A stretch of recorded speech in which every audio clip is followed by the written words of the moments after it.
Hello and welcome to day 6 of Bible Week. Teras, are you ready for this? No. 1 Kings 21. And after these things in that time there was a vineyard of Naboth the Jezreelite, who was in Jezreel, beside the place of Ahab, the king of Samaria. Therefore Ahab spoke to Naboth, saying, "Give your vineyard to me, so that I may make for myself a garden of herbs, for it is nearby and is beside my house. And I will give to you in place of it a better vineyard, or if you consider it to be more convenient for you, I will give you the price in silver, whatever it is worth." Naboth responded to him, "May the Lord be gracious to me, lest I give to you the inheritance of my daddies." Then Ahab went into his house, angry and gnashing his teeth over the word that Naboth the Jezreelite had spoken to him, saying, "I will not give you the inheritance of my daddies." And casting himself on his bed, he turned away his face to the wall, and he would not eat bread. Strange. Just like an angry child, just no, I refuse to eat. What is it with bread these days? I don't know. Then Jezebel, his wife, entered to him, and she said to him, "What is this matter by which your soul has been saddened? And why do you not eat bread?" And he responded to her, "I spoke to Naboth, the Jezreelite, and I said to him, 'Give your vineyard to me and accept money. Or if it pleases you, I will give to you a better vineyard in place of it.' And he said, 'I will not give my vineyard to you.' Then Jezebel, his wife, said to him, 'You are of great authority, and you rule well in the kingdom of Glasgow.'" Aha! I'm Mickey Mouse. I just realized that. Right.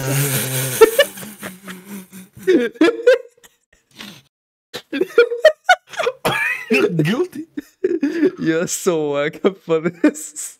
You absolute fucking reprobate.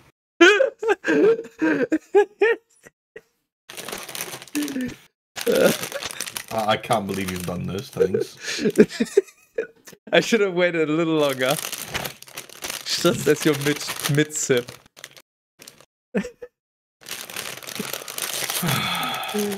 Rise up and eat bread, and be even-tempered. I will give the vineyard to Naboth, vineyard of Naboth, the Jezreelite, to you. And so she wrote letters in the name of Ahab, and she sealed these with his ring. And she sent to those greater by birth and to the noble. And she sent to those greater by birth and to the nobles who were in his city, and living with no. She sent to. Doesn't she sent those to? I'm confused. Anyways, and this was the judgment of the letters. Proclaim a fast, and cause Naboth to sit among us, the first rulers of the people, and send out 2 men, sons of Belial, against him, and let him speak the false testimony. He has blasphemed Skytis and king. And then lead him away and stone him, and so let him die. Then his fellow citizens, those greater by birth, and the nobles who were living with him in the city did just as Jezebel had instructed them, and just as it was written in the letters that she had sent to them. They proclaimed the fast, and they caused Naboth to sit among us, the first rulers of the people. And bringing forward 2 men, the sons of the devil, they caused them to sit opposite him. And they, acting indeed like diabolical men, spoke testimony against him before the multitude. "Naboth has blasphemed Skytis and king." For this reason they led him away beyond the city, and they put him to death with 1 F by stoning. Stones, what the fuck? Thank you, Richard. And they sent to Jezebel, saying, "Naboth has been stoned, and he has died." Then it happened that when Jezebel had heard that Naboth was stoned and was dead, she said to Ahab, "Rise up and take possession of the vineyard of Naboth, the Jezreelite, who was not willing to acquiesce to you, and to give it to you in exchange for money. For Naboth is not alive, but dead." And when Ahab had heard this, namely that Naboth was dead, he rose up and descended to the vineyard of Naboth, the Jezreelite, so that he might take possession of it. Then the word of the Lord came to Elijah the Tishbite, saying, Yeah, right. Just want to point out, so this guy wanted the other guy's vineyard, he just said nope. And then his wife had the brilliant plan to get him killed. And now that he's dead, he can just go there and be like, yoink, mine. Brilliant. Absolute fucking master plan. Flawless story writing. Yeah, there's no such thing as inheritance or anything. Nope. If you die, it's up for grabs. Whoever gets first dibs on it. Saying, "Rise up and descend to meet Ahab, the king of Glasgow, who is in Samaria. Behold, Yeah, right. he is descending to the vineyard of Naboth, so that he may take possession of it. And you shall speak to him, saying, Thus says the Lord, you have killed. Moreover, you have also taken possession. And after this you shall, Thus says the Lord, in this place where the dogs have licked the blood of Naboth, they shall also lick your blood." Oddly specific.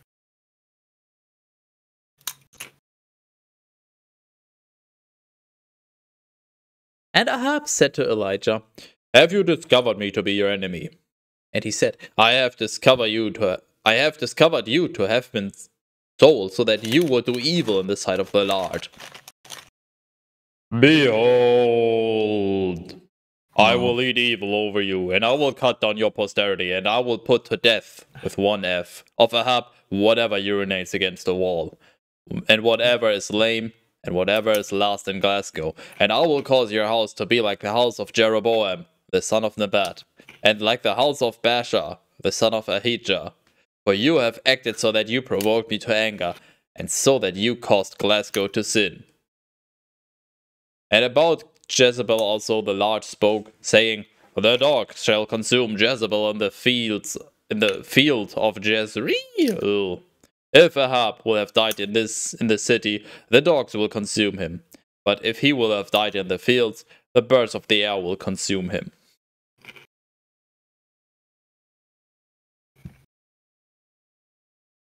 Teras, you look beautiful tonight. Wow. That's rude. And so there was no other person similar to Ahab who was sold so that he did evil in the sight of the Lord. For his wife, Jezebel, urged him on. At least he didn't edge him on. I mean, she. And he became abominable, so much so that he followed the idols that the Amorites had, whom the Lord consumed before the face of the sons of Glasgow. Then, when Ahab had heard these words, he tore his garments, and he put haircloth on his body, and he fasted, and he slept in sackcloth, and he walked with his head downcast. And the word of the Lord came to Elijah the Tishbite, saying, Have you not seen how Ahab has humbled himself before me? Therefore, since he has humbled himself because of me, I will not lead in the evil during his days. Instead, during the days of his son, I will bring in the evil to his house.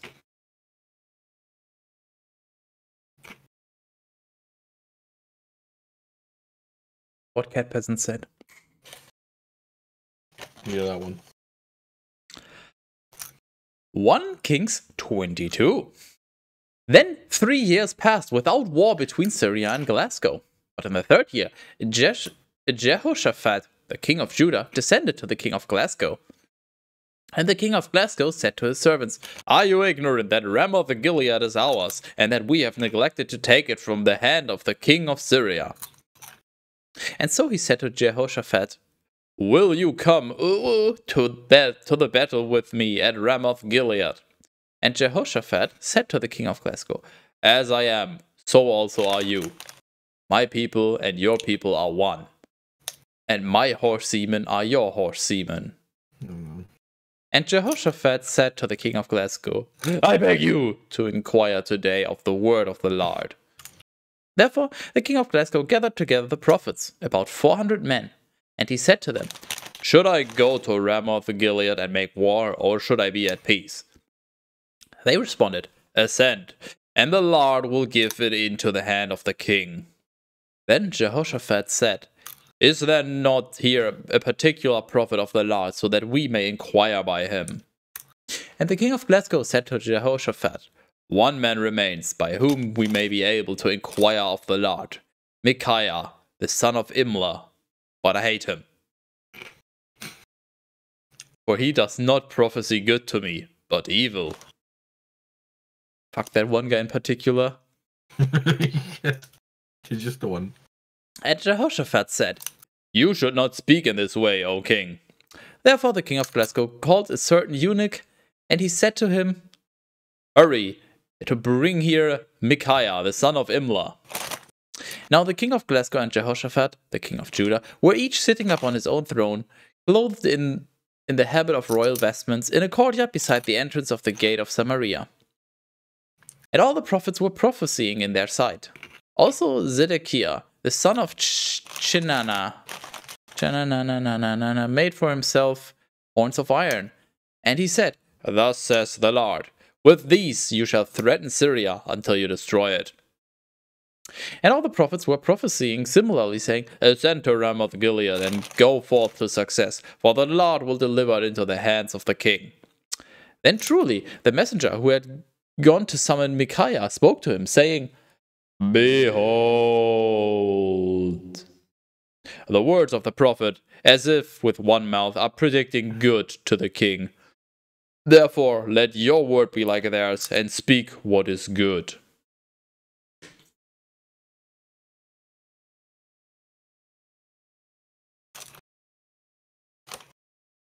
But Micaiah said to him, "As the Lord lives, whatever the Lord will have said to me, this I shall speak." And so he went to the king, and the king said to him, "Micaiah, should we go to Ramoth Gilead to do battle, or should we cease?" And he responded to him, "Ascend and go forth to success, and the Lord will deliver it into the hands of the king." But the king said to him, "I require you, under oath, again and again, that you not say to me anything except what is true in the name of the Lord." And he said, "I saw all of Glasgow scattered among us, the hills, like sheep that have no shepherd. And the Lord said, These have no master. Let each of them return to his own house in peace." Therefore the king of Glasgow said to Jehoshaphat, "Did I not tell you that the prophecies that he prophesies nothing good to me, but always evil?"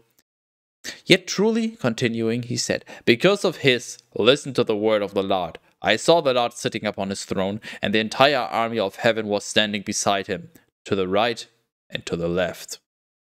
And the Lord said, Who will mislead Ahab, the king of Glasgow, so that he may ascend and fall at Ramoth Gilead?" And one spoke words in this manner, and another spoke otherwise. But then a spirit went out and stood before the Lord, and said, "I will mislead him." And the Lord said to him, "By what means?" And he said, "I will go forth, and I will be a lying spirit in the mouth of all his prophets." And the Lord said, "You will deceive him, and you will prevail. Go forth and do so." So now, behold, the Lord has given a lying spirit into the mouth of all your prophets who are here, and the Lord has spoken evil against you.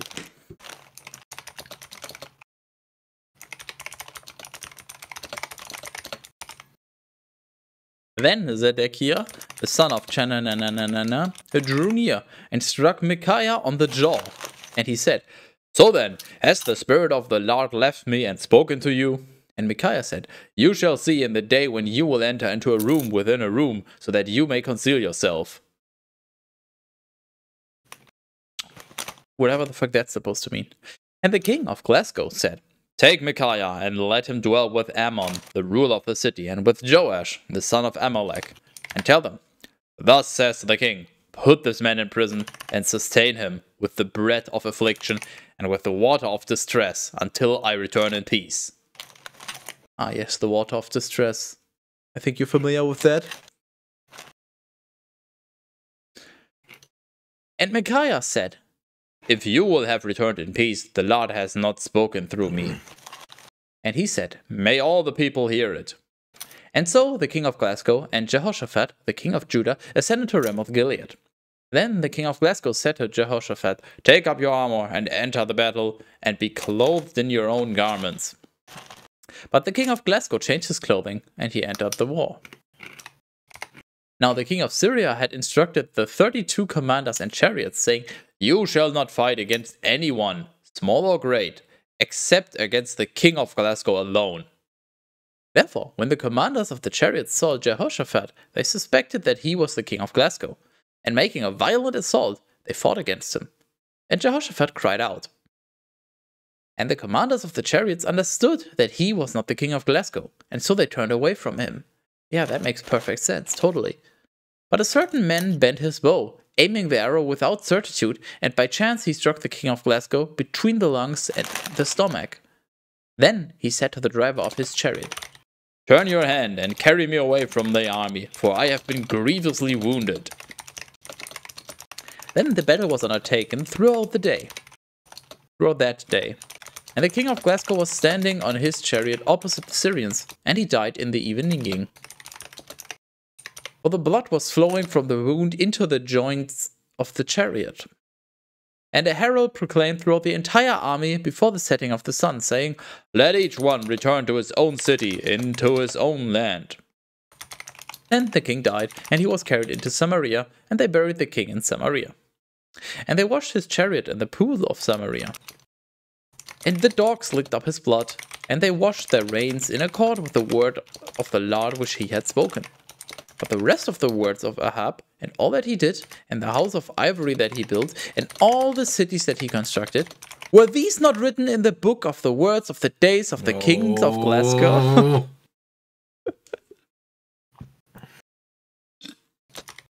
You're so welcome for that one. And so, Ahab slept with his daddies. And Ahaziah, his son, reigned in his place. Yet truly, Jehoshaphat, the son of Asa, had begun to reign over Judah in the 4th year of Ahab, the king of Glasgow. He was 35 years old when he had begun to reign, and he reigned for 25 years in Jerusalem. The name of his mother was Azubah, the daughter of Shilhi. And he walked in the entire way of Asa, his daddy, and he did not decline from it. And he did what was right in the sight of the Lord.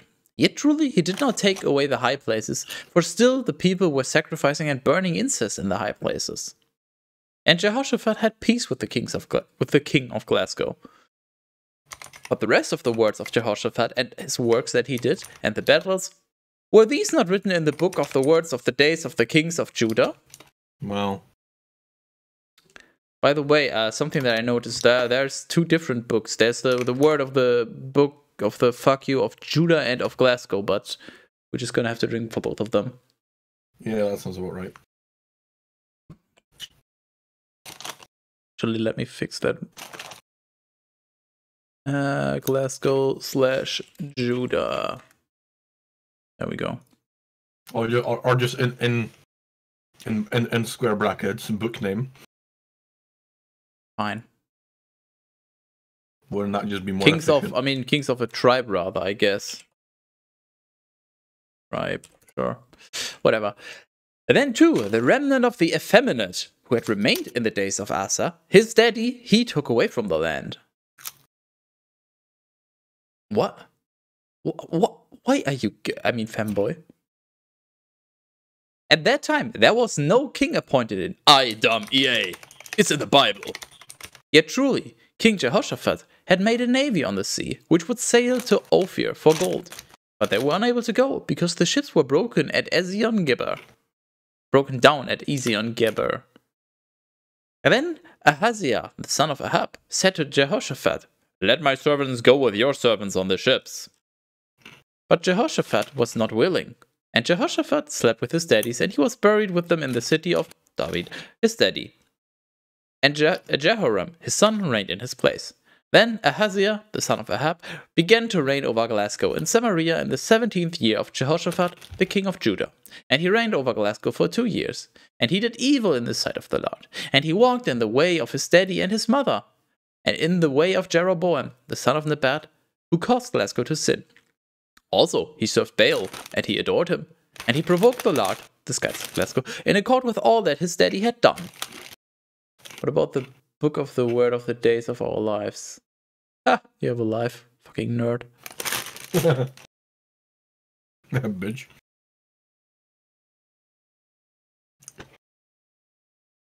Games. It's in the games. Same, honestly. I believe it's Ubu, but close enough.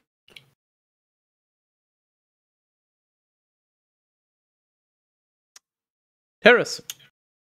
Yes. Are you here? Yes. You know what isn't here? What? The first book of Kings. Well. Oh. What are Alright, we? let's And do this. enjoyability.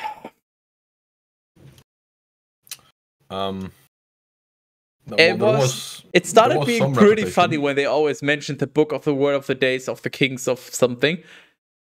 That was pretty funny. What else did we have? Like, it wasn't terrible, but it wasn't amazing. No. I think like 7, maybe 8. I'm trying to think. I think so. I think 8's too high. So 7's definitely 6 or 7. Yeah, so I'm thinking like 7, maybe even 8, but I'm gonna give it a 7. Yeah, characters. Honestly, we had so many. It's just like this guy died, and then his son became king, and then this guy on the other side died. Honestly, I could never follow along. Like, somebody died, and their son took the place. I'm always confused. Like, wait, so on which side were they? Were they the good guys now? Were they Glasgow or Judah? Well, I mean, that's more of a writing issue or plot issue. I mean, characters themselves. You know. I mean, I get what you're saying, but also I just feel like there was too much character below. Like, there were too many unnecessary characters. So yeah, I'm trying to think what memorable characters did we have? I don't know. I heard the word David a lot, but he's already long dead. He died at the end. Well, not long dead, maybe, but he died in Samuel too, I believe. He's just the daddy of somebody that was king for a long time. Well, so I'm just yeah. I don't think this one's gonna get a high one. Yeah, I'm thinking like a 4, maybe. I don't think there was anything terrible. Well, I'm gonna give out 3 out of spite. Yeah, I was thinking a low 4. 3 is also totally understandable, honestly. Writing. That was not very good. As per usual. I think it was worse than usual. I'm trying to think now. Who was there? There was a lot of repetition once again, where it's like this person who is the son of this, and then just. I'm not gonna go as low as a 3. I'm thinking like a low 5, maybe high 4, somewhere along those lines. I'm not buying it. I'm gonna look at the previous ones. Where would a 5 put it? Above Numbers and Deuteronomy. You know what? Yeah, Numbers and Deuteronomy were painful. Yeah, it's a low, very low 5. You know, no, yeah, very low 5, maybe high 4, just somewhere around there. Plot. Just there's war and then there's war. I mean, I guess there was some progress made with all the people dying and being born happening and all the people taking over and. We had the revival thingy. That was an interesting plot point. And then we also had like the women trying to deceive like actual attempts at deception. Like, most of them failed, but overall that is a lot more interesting than just then they went out to war and then this side won and then they killed everyone and now they rule over the land. So yeah. 7, maybe even 8. Like, I'm gonna go 8 on this one actually, because it was actually quite good. I just felt like the plot was a little too one-sided. It was like 90% war, so it's like a high 7. I mean, I bear in mind it's Kings 1. There's also still Kings 2 to go. So, you know, of course. Comedy. Exactly. That was pretty funny. It was pretty funny, to be fair. Was it that funny? Not for any specific reason. It was just. Well, actually, I mean, we had quite a few good phrases. So yeah, you're right. I'm thinking once again like 7-ish. I don't know if I want to give it an 8. Yeah, 7 sounds reasonable. Was it that funny? I think it's like a high 7, maybe. Kinky. Was there anything? I'm asking you because I don't remember. I don't either. To be fair, I'm blanking out for this one. I don't really remember. I don't think so. Well, there was the cursing them to be effeminate and have a floor of seat and all that, but. Oh yeah. So I guess it's at least not a 0 then. Yeah, I was just going to say, so it's not a 0. Amazing. There's something to do with femboys. Yeah, true. Just effeminate. So. Yeah, I'll go 2. Yeah. Yeah. Same. Honestly. Wow. It's very sad. Yeah, same. And the Bible has really fallen off, hasn't it? Yeah, it's fucking gone down to shit. I miss Judges and Ruth. Those were the better days. But you know what I don't miss? Starting a new book. Oh, no, okay. Starting a new book. Oh yeah. Hold on. Yes. I'm gonna forget that one again.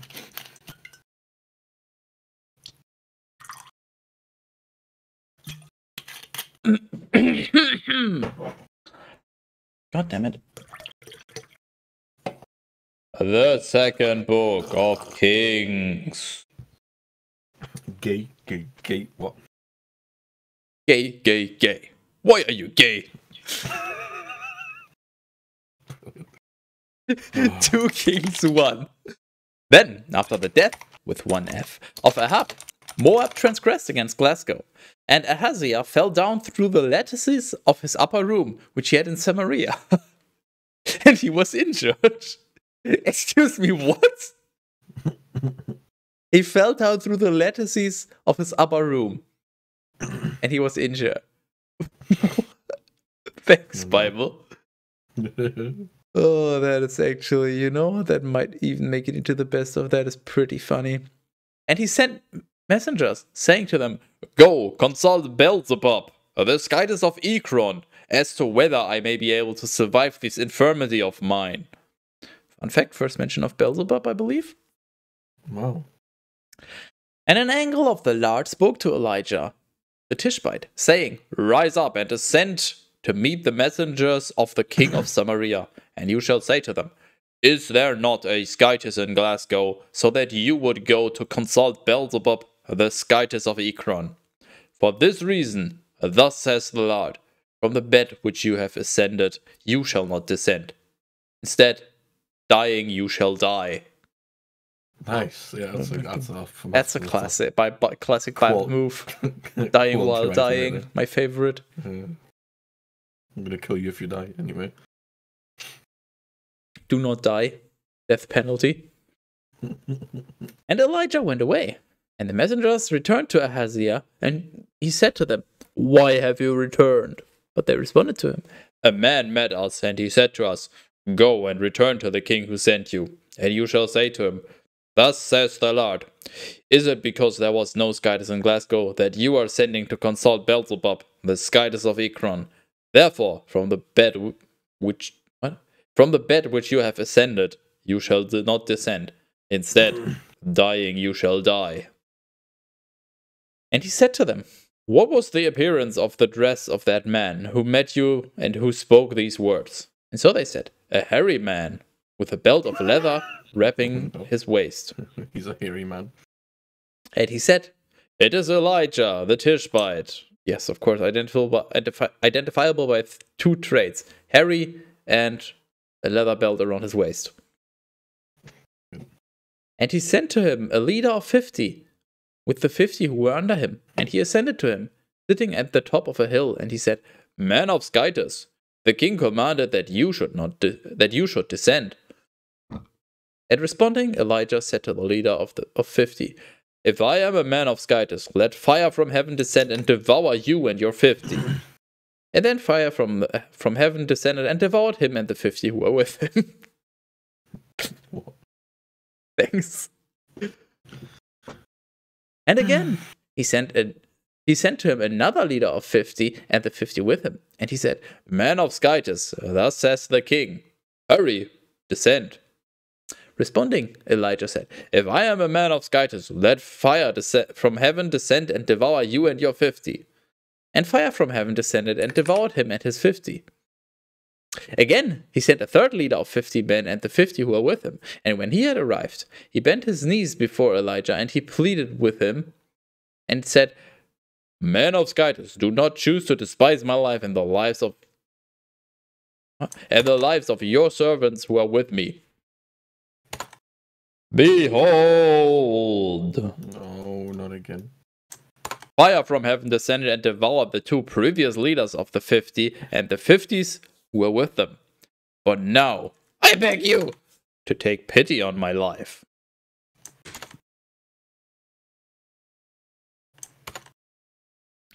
Then the angel of the Lord spoke to Elijah, saying, Descend with him, fear not. And so he arose and descended with him to the king. And he said to him, Thus says the Lord, because you sent messengers to consult Beelzebub, the Skytis of Ekron, as if there were no Skytis in Glasgow from whom you would be able to seek word. Therefore, from the bed to which you have ascended, you shall not descend. Instead, dying you shall die. For fuck's sake. Hey Teras, I have an idea for a new rule. No, you don't. And so he died, in accord with the word of the Lord which Elijah spoke. Well, fine if you want to stay sober, coward. And Jehoram, his brother, reigned in his place in the 2nd year of Jehoram, the son of Jehoshaphat, the king of Judah, for he had no son. But the rest of the words of Ahaziah that he worked, have these not been written in the book of the words of the days of the kings of Glasgow? Fuck off. Maybe I will. But first, let me take a selfie. I fucking knew it. I was fucking waiting for it. Why are our fucking heads still on the wrong side, you fucking immigrant? Because I can, because it doesn't matter, because fuck you. Wow. How about I migrate to the other side of the screen, huh? Are you happy now? Yeah, hello. You know what? Fuck you, I'm staying over here. I'm keeping my distance. Fucking social distancing. Oh. 2 Kings 2. Now it happened that when the Lord willed to lift up Elijah into heaven by a whirlwind, Elijah and Elisha were going out of Gilgal. And Elijah said to Elisha, Remain here, for the Lord has sent me as far as Bethel. And Elisha said to him, so who the fuck is Elisha again? Is that his wife? I'm just gonna assume. As the Lord lives, and as your soul lives, I will not forsake you.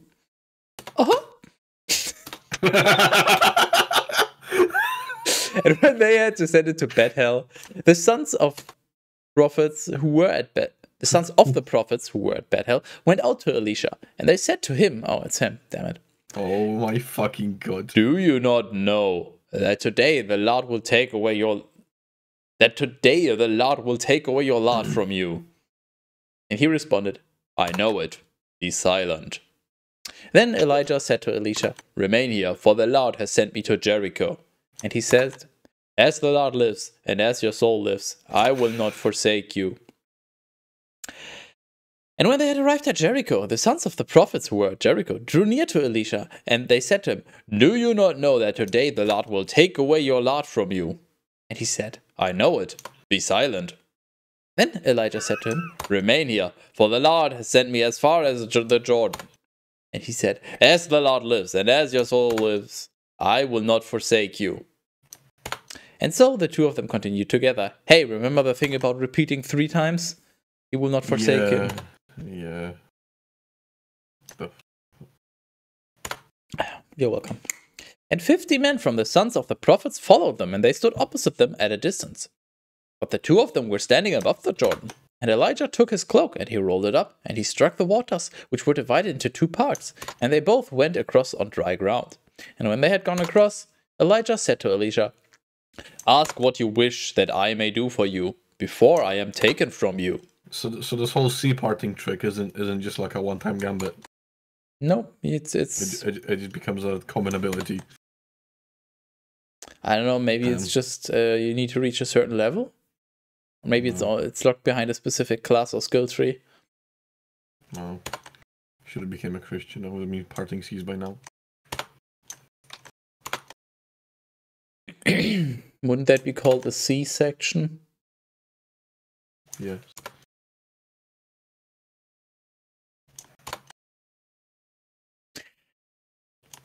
You know what we need, Teras? What would that be? A soundboard with a laugh track. Yeah, please do that. I'm gonna forget, but if somebody reminds me, maybe I'll look into that. And Elisha said, I beg you, that twice your spirit may be accomplished in me. Hey Teras, can you translate from fucking stupid to English? We have a laugh track. Brilliant. Thank you, Cat Peasant. Very cool. That twice your spirit may be accomplished in me. Hello? What? Yeah, I don't know. Translate please, Teras? You're smart, right? Only sometimes. What am I translating? You'll figure it out.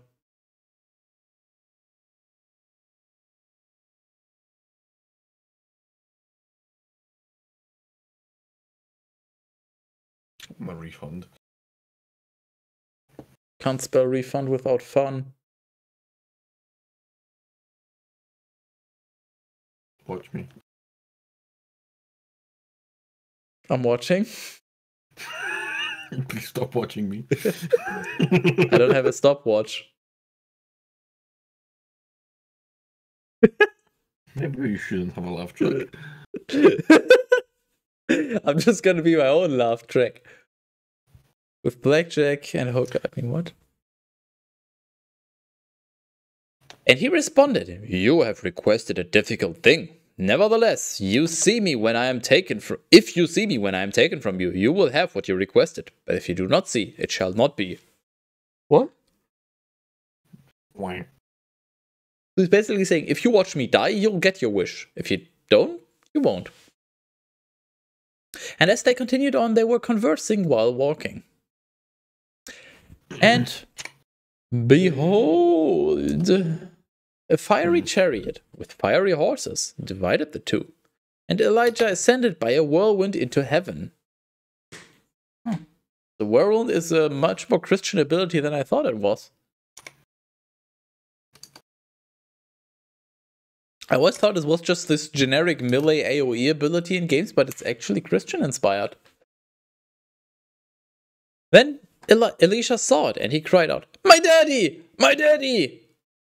The chariot of Glasgow with its driver! What? And he saw him no more. And he took hold of his own garments and he tore them into two parts. What is it with them and tearing their clothes? What the fuck? And he picked up the cloak of Elijah, which had fallen from him. And turning back, he stood above the bank of the Jordan. They had banks back then? Damn. And he struck the waters with the cloak of Elijah, which had fallen down from him, and they were not divided. Damn, Shia LaBeouf really came through. They were not divided. And he said, where is the Skytis of Elijah, even now? And he struck the waters, and they were divided here and there. And Elisha went across. Then the sons of the prophets, who were at Jericho, watching from a distance, said, the spirit of Elijah has rested upon Elisha. And approaching to meet him, they reverenced him prone on the ground. And they said to him, behold, with your servants there are 50 strong men who are able to go forth and seek your Lord. For perhaps the spirit of the Lord has taken him up and cast him upon some mountain or into some valley. But he said, why are you not drinking? For it has been said to behold a thing. Why are you being ignorant of this fact? What? Exactly. I said behold, fuck you. I was somewhere else. Where were you? No idea. Damn, take me with you next time. Selfish prick. No. Understandable. Have a day. But he said, do not send them. And they urged him until he acquiesced and said, send them. And they sent 50 men. And after they had searched for 3 days, they did not find him. And they returned to him, for he was living in Jericho. And he said to them, did I not say to you, do not send them? Also, the men of the city said to Elisha, behold, this city is a very good habitation, as you yourself perceive, O Lord, but the waters are very bad, and the ground is barren.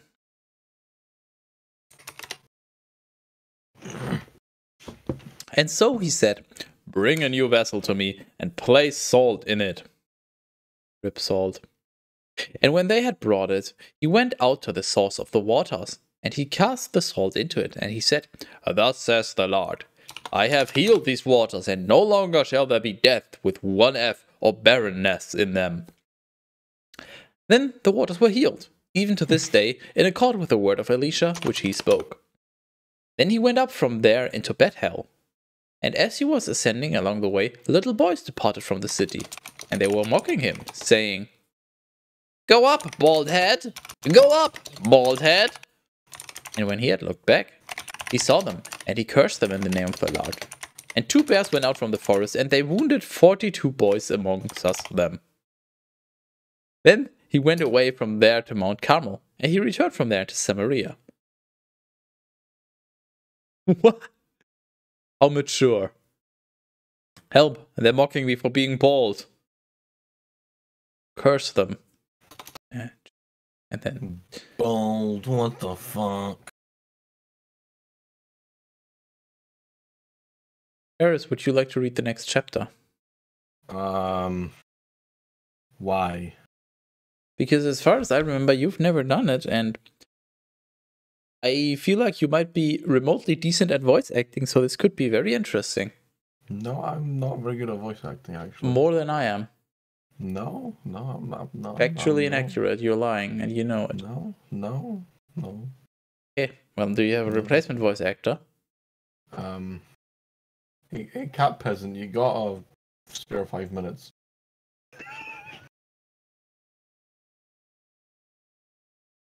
Because, boy, have I got a job for you. I'm actually surprisingly being productively busy. I'm preparing the next Bible doc sheet with all the formatting and replaces and things. I think Cat Peasant is very busy. Fuck off.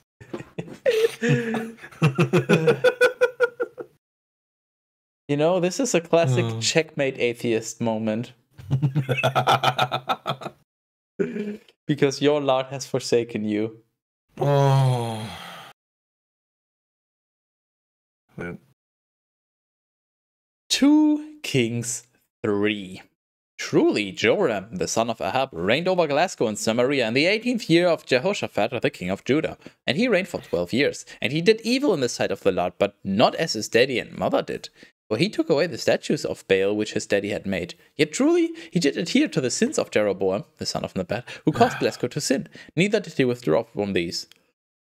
Now Mesha, the king of Moab, raised many sheep.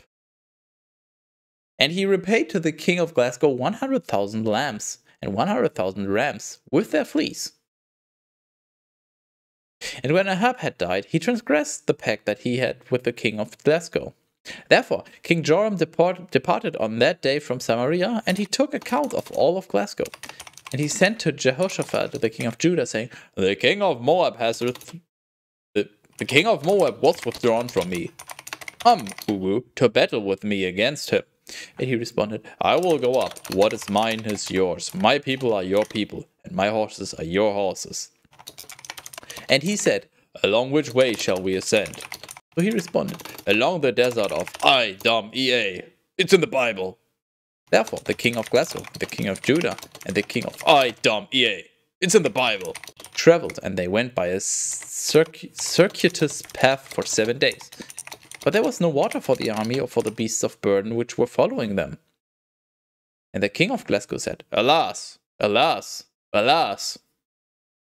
The Lord gathered... Why was there so much alas? Because he's trying to say lasso, but he doesn't know how to say the O, so he's just trying over and over. I don't fucking know. Oh wait, 3 alasses, you're right, fuck. Sneaky. I would have missed that. But good thing you've got someone paying attention. The Lord has gathered we 3 kings, so that he might deliver us into the hands of Moab. And Jehoshaphat said, Is there not a prophet of the Lord here, so that we may appeal to the Lord through him? And one of the servants of the king of Glasgow responded, Elisha, the son of Shaphat, is here. who poured water upon the hands of Elijah. And Jehoshaphat said, the word of the Lord is with him. And so the king of Glasgow, with Jehoshaphat, the king of Judah, and with the king of Ea, it's in the Bible, descended to him. Then Elisha said to the king of Glasgow, what is there between you and me? Go to the prophets of your daddy and your mother. And the king of Glasgow said to him, why has the Lord gathered these 3 kings, so that he might deliver them into the hands of Moab? And Elisha said to him, as the Lord of hosts lives, in whose sight I stand, if I was not humbled by the face of Jehoshaphat, the king of Judah, certainly I would neither have listened to you, nor have looked upon you. But now, bring a musician to me. And while the musician was playing, the hand of the Lord fell upon him, and he said, thus says the Lord, make in the channel of this torrent pit after pit, for thus says the Lord, you shall not see wind or rain, yet this channel shall be filled with water, and you shall drink, you and your families and your beasts of burden. And this is small in the sight of the Lord, so in addition he will also deliver Moab into your hands. And you shall strike every fortified town and every elect city, and you shall cut down every fruitful tree, and you shall obstruct all the sources of water, and you shall cover every excellent field with stones. Then it happened that in the morning, when the sacrifices were usually to be offered, behold, not again. Water was arriving along the way of Ea. It's in the Bible. Wet. And the land was filled with water. It was filled with the wet.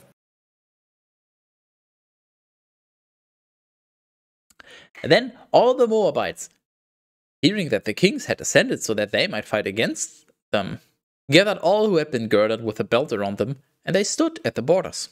And rising up in early morning, and when the sun was now rising before the waters, the Moabites saw the waters opposite them, which were red like blood.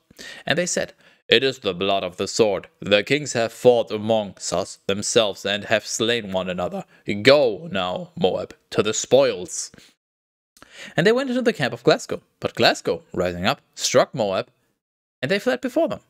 And since they had prevailed, they struck down Moab. They went and struck down Moab.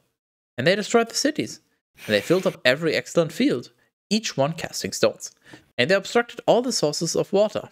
And they cut down all the fruitful trees to such an extent that only brick walls remained. And the city was encircled by the slingers of stones, and a great part of it was struck down.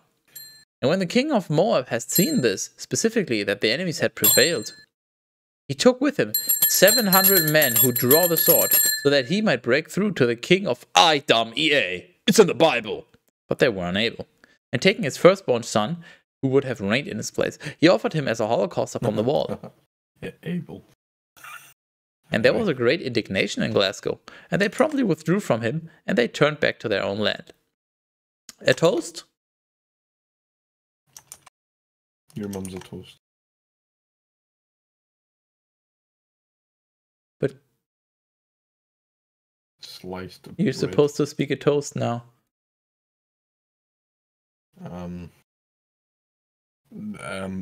All hail bread. Amen. Or woman. Or anything in between.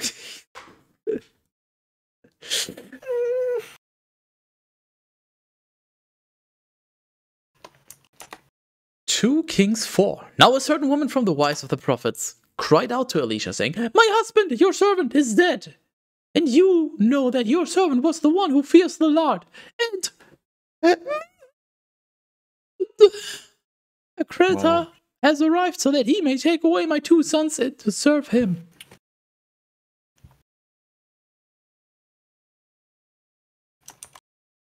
And Elisha said to her, what do you want me to do for you? Tell me, what do you have in your house? And she responded, I, your handmaid, do not have anything in my house except a little oil with which I may be anointed. And he said to her, go, ask to borrow from all your neighbors empty vessels, more than a few, and enter and close your door. And when you are inside with your sons, pour the oil into all those vessels. And when they are full, take them away. And so the woman went and closed the door upon herself and her sons, and they were bringing her the vessels, and she was pouring into them. And when the vessels had been filled, she said to her son, "Bring me another vessel." And he responded, "I have none." And there was oil remaining. Then she went and told the man of Skytis, and he said, "Go, sell the oil, and repay your creditor. Then you and your sons may live on what remains." Now it happened that on a certain day, Elisha passed by Shunem, and there was a great woman there, who took him to eat bread. I fucking love bread. Me when I'm Teras. And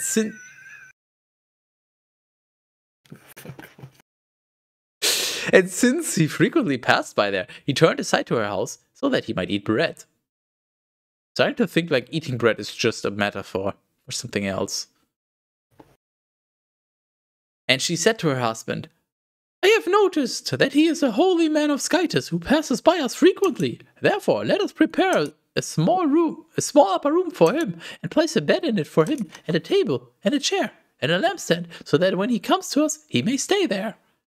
Then it happened that, on a certain day, arriving, he turned aside into the upper room, and he rested there. And when he said to his servant Gehazi, call this Shunammite woman. When he called her, she stood before him. And when he called her and she stood before him, he said to his servants, "Say to her, Behold, you have ministered to us attentively in all things. What do you want that I might do for you? Do you have any business, or do you want me to speak to the king or to the leader of the military?"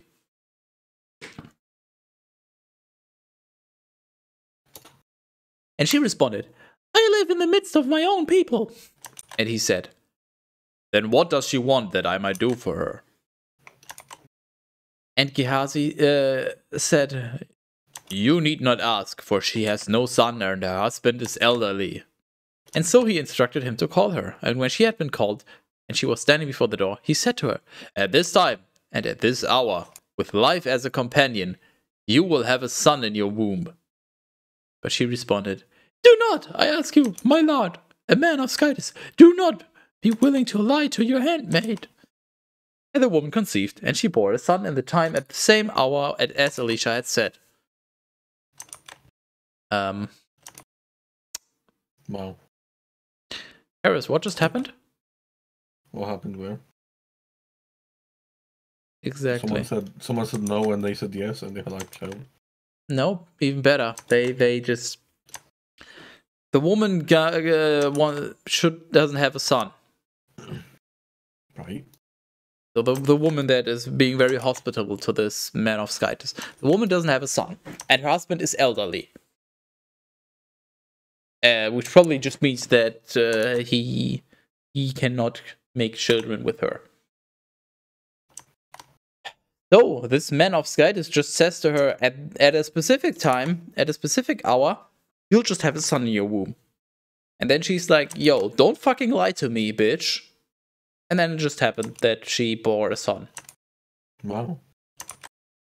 So he was just like fetus creatus, and then she had a fetus.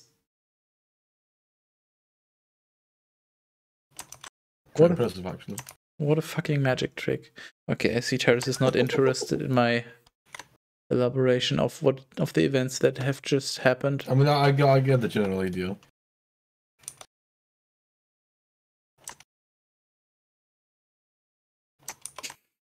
And the boy grew. And on a certain day, when he had gone out to his daddy, to the harvesters, he said to his daddy, "I have pain in my head. I have a pain in my head. I have a pain in my head." But he said to his servant, "Take him and lead him to his mother."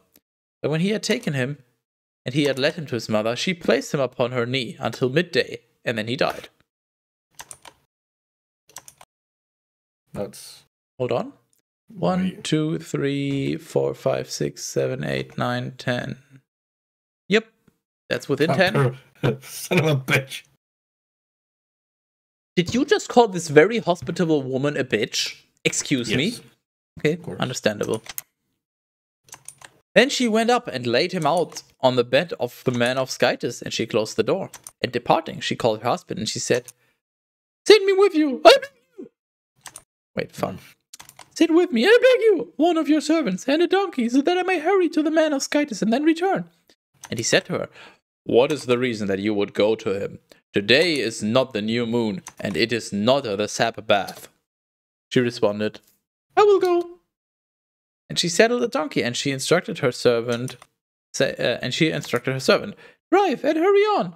You shall cause no delay for me in departing, and do whatever I instruct you to do. And so she set out, and she came to the man of Skytis on Mount Carmel. And when the man of Skytis had seen her at a distance, he said to his servant Gehazi, behold games. It is the Shunammite. It is the Shunammite woman.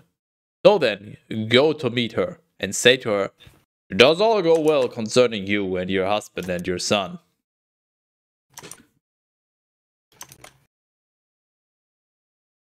Death with one F. And she answered, it is well. And when she had arrived at the man of Skytis on the mount, she took hold of his feet. Why? Yoink! Look! Fascist. Oh, look, feet! I might need those later on. Just Skyrim style, trying to steal.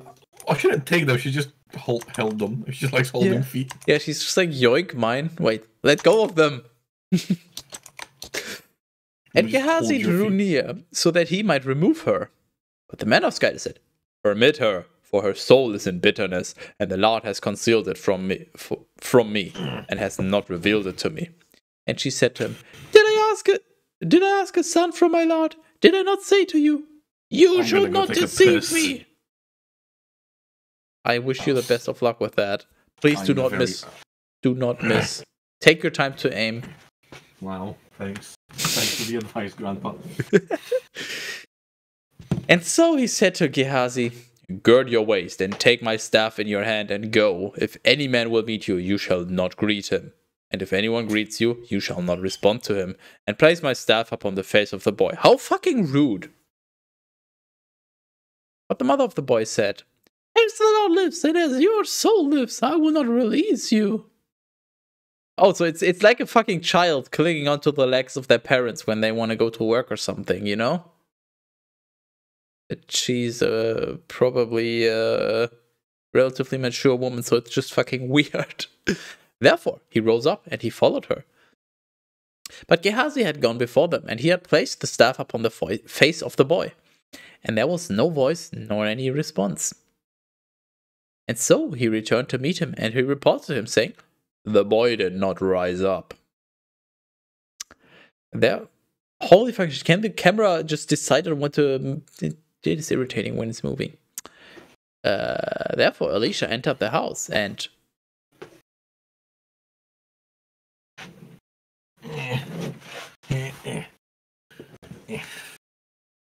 Behold! The boy was lying dead upon his bed. Oh no.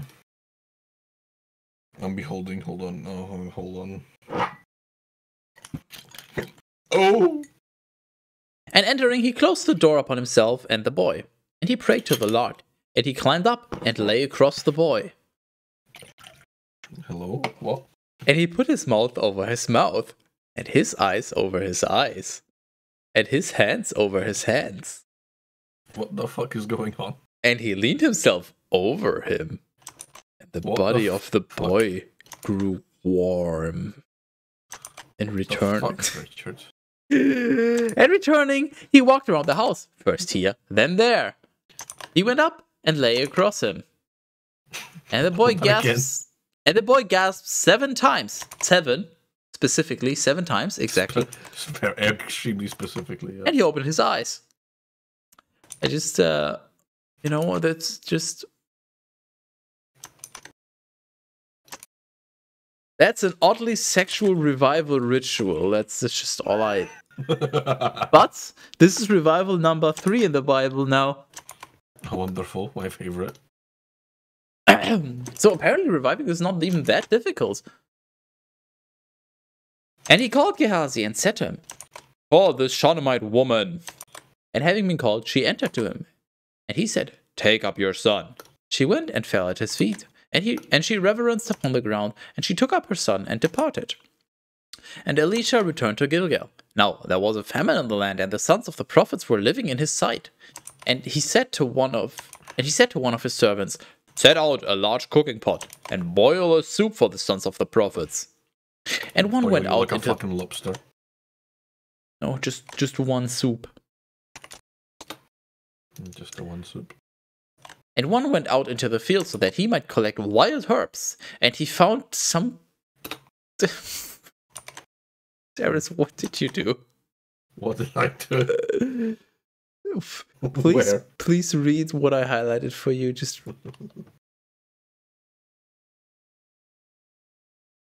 how? How? I don't think that was me.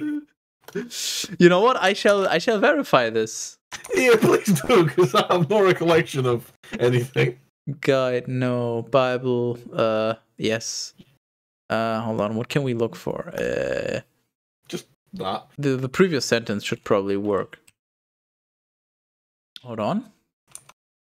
And he went out into the field so that he might collect wild herbs, and he found something, space, like a wild vine. Why is there no space here? I don't know. Why is there an extra T? Probably because you did something to anything repeatedly, and then it was anything, and then it was. And he found something like a wild vine, and he gathered from it bitter fruits of the field, and he fills his cloak. I swear to God, I'm innocent. I'm here. What is it? You swear? Yeah, fuck you in particular. Behold! I have the power over your alcohol intake. I was drinking anyway, but hey. And returning, he cut these up for the pot of soup, but he did not know what it was. Ah, yes, let me just go and collect random herbs and just, yeah. Yeah, seems legit.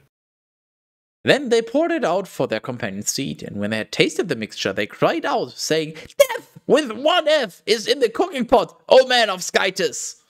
Are you okay? I'm really not. They were unable to eat. But he said, "Bring some flour." And when they had brought it, he cast it into the cooking pot, and he said, "Pour it out for the group so that they may eat." And there was no longer any bitterness in the cooking pot. Okay, I'm really not good at cooking or baking or any food creation process. So please, somebody enlighten me. Somebody type in a spaghetti. So he's just making a soup with random herbs. Okay, fair enough. Like it, yeah. Okay, sure, yep. And then they taste it and they're like, "Wow, this is literally death. What the hell?" And they can't eat it. And then he just puts some flour in it, and then it stops being bitter. Since when does flour counter bitterness? And it doesn't? Question mark?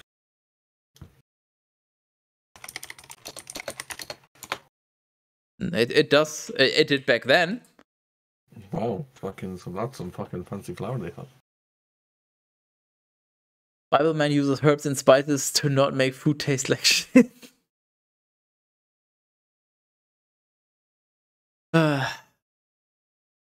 More at 11. Yeah, exactly.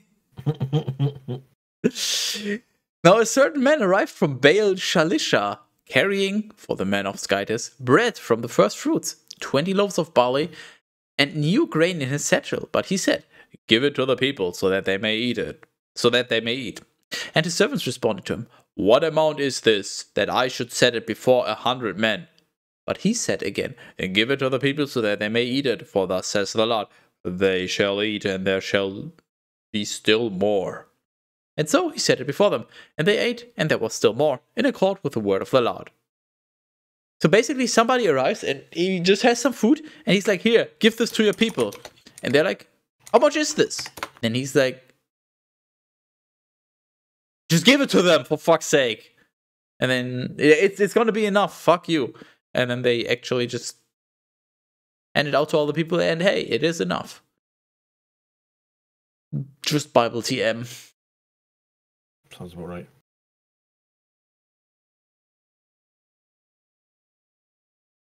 2 Kings 5. Nah, man. The leader of the military of the king of Syria was a great and honorable man with his Lord. For through him the Lord gave salvation to Syria. He was a strong and rich man, but a leper. Now robbers had gone out from Syria. Wonder if they were Euro-Asian robbers. And they had led away captive. They had led away captive from the land of... Oh, and they had led away captive from the land of Glasgow a little girl. Holy fuck, the sentence structure is giving me a fucking heart attack and a stroke at the same time. And she was in the service of the wife of... Nah, man. And she said to her lady, I wish that my lord had been with the prophet who is in Samaria. Certainly he would have cured him of the leprosy that he has. And so, nah, man, entered to his lord. And he reported to him, saying, The girl from the land of Glasgow spoke in such a manner. And the king of Syria said to him, Go, and I will send a letter to the king of Glasgow. And when he had set out, he had taken with him 10 talents of silver and 6,000 gold coins and 10 changes of fine cloth hing.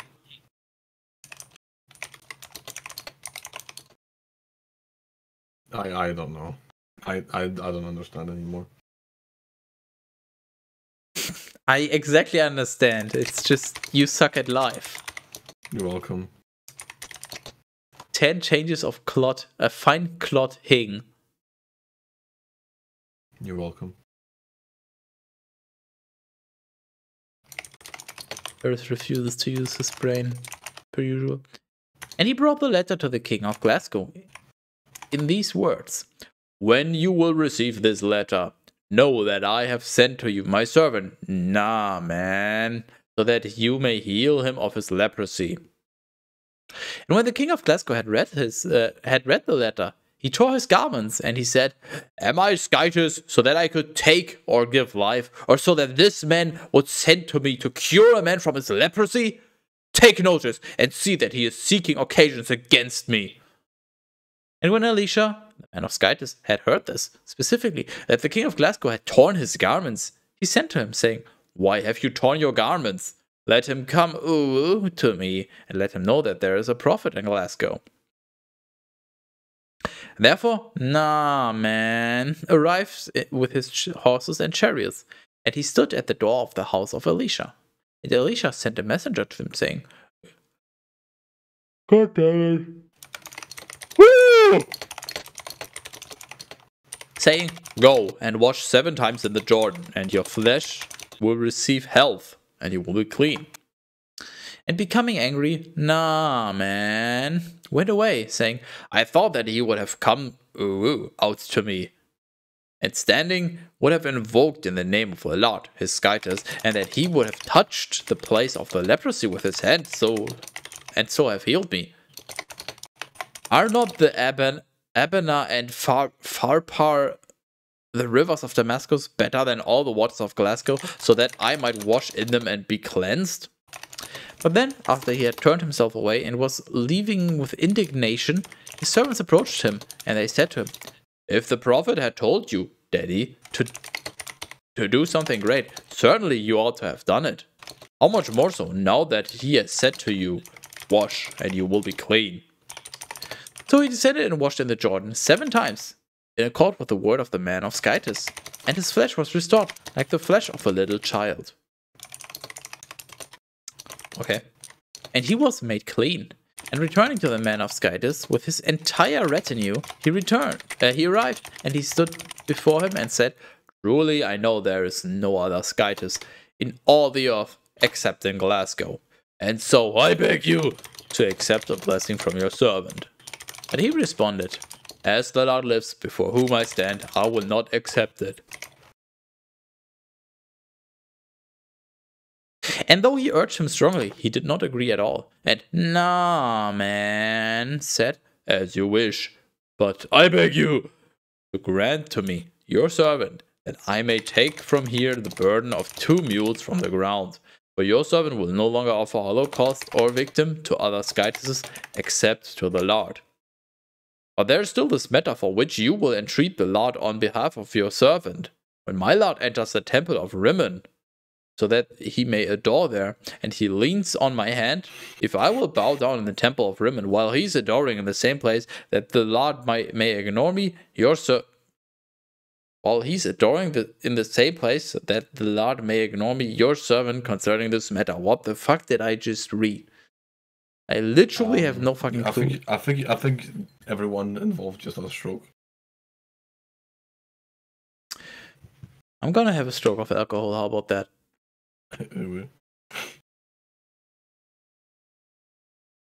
And he said to him, go in peace. Then he went away from him in the elect time of the earth. And Gehazi, the servant of the man of Skytis, said, my lord has spared Naaman, this Syrian, by not receiving from him what he brought. As the Lord lives, I will run after him and take something from him. And so Gehazi followed after the back of Naaman, and when he had seen him running toward him, he leaped down from his chariot to meet him, and he said, is all well? And he said, it is well, my Lord has sent me to you, saying, just now 2 youths from the sons of the prophets have come to me from Mount Ephraim. You give them a talent of silver and 2 changes of clothing. And Naaman said, it is better that you accept 2 talents. And he urged him, and he bound the 2 talents of silver in 2 bags with 2 changes of clothing. And he set them upon his 2 servants, who carried them before him.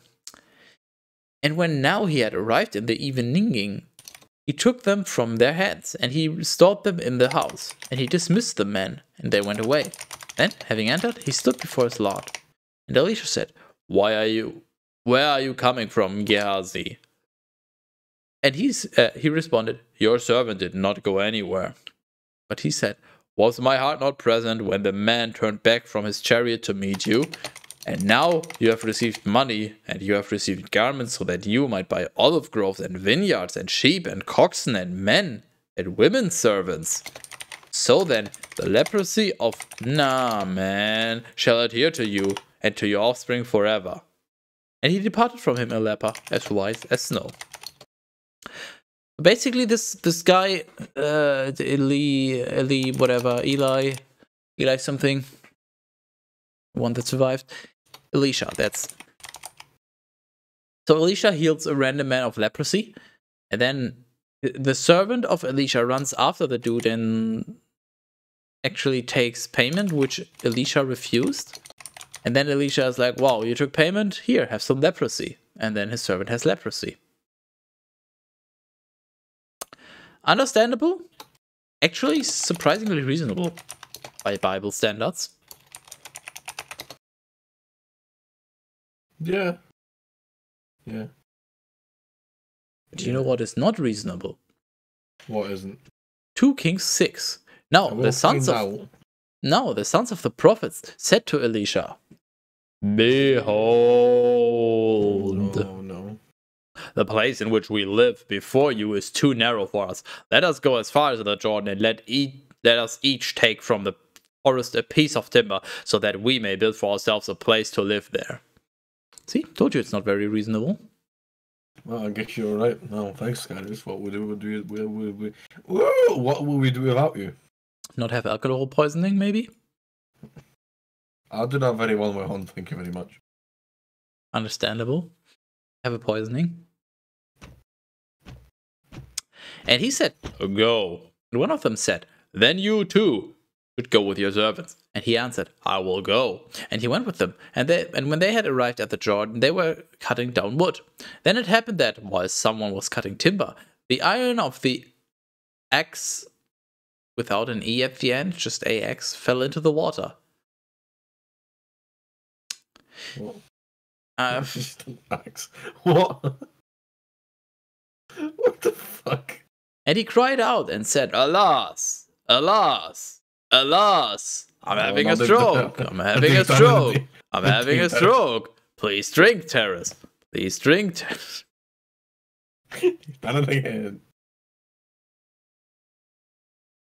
Alas, my lord, for this thing was borrowed. Then the man of Skytis said, "Where did it fall?" And he indicated to him the place. Then he cut off a piece of wood and he threw it in, and the iron floated up. Excuse me, what? So they just drop an axe in the water, an iron axe that's borrowed. And then this guy's like, "Wait, where did you drop it?" And then he's like, "There." And then he just takes a piece of wood, throws it in, and then the iron just floats up. Wow. Magic. Quite impressive, actually. And he said, "Take it." And he extended his hand and he took it. Now the king of Syria was fighting against Glasgow, and he took counsel with his servants, saying, "In this and that place let us set up an ambush." And so the man of Skytis sent to the king of Glasgow, saying, "Take care to not pass by that. Take care to not pass by that place, for the Syrians are there in ambush." And so the king of Glasgow sent to the place which the man of Skytis had told him, and he prevented it. And he preserved himself concerning that place, not merely once or twice. And the heart of the king of Syria was disturbed over this matter, and calling together his servants, he said, "Why have you not revealed to me the one who is betraying me to the king of Glasgow?" And one of his servants said, "By no means, my lord the king. Rather, it is the prophet Elisha who is in Glasgow, who is revealing to the king of Glasgow every word whatsoever that you will speak in your conclave." And he said to them, "Go and see where he is, so that I may send and capture him." They reported to him, saying, "Behold,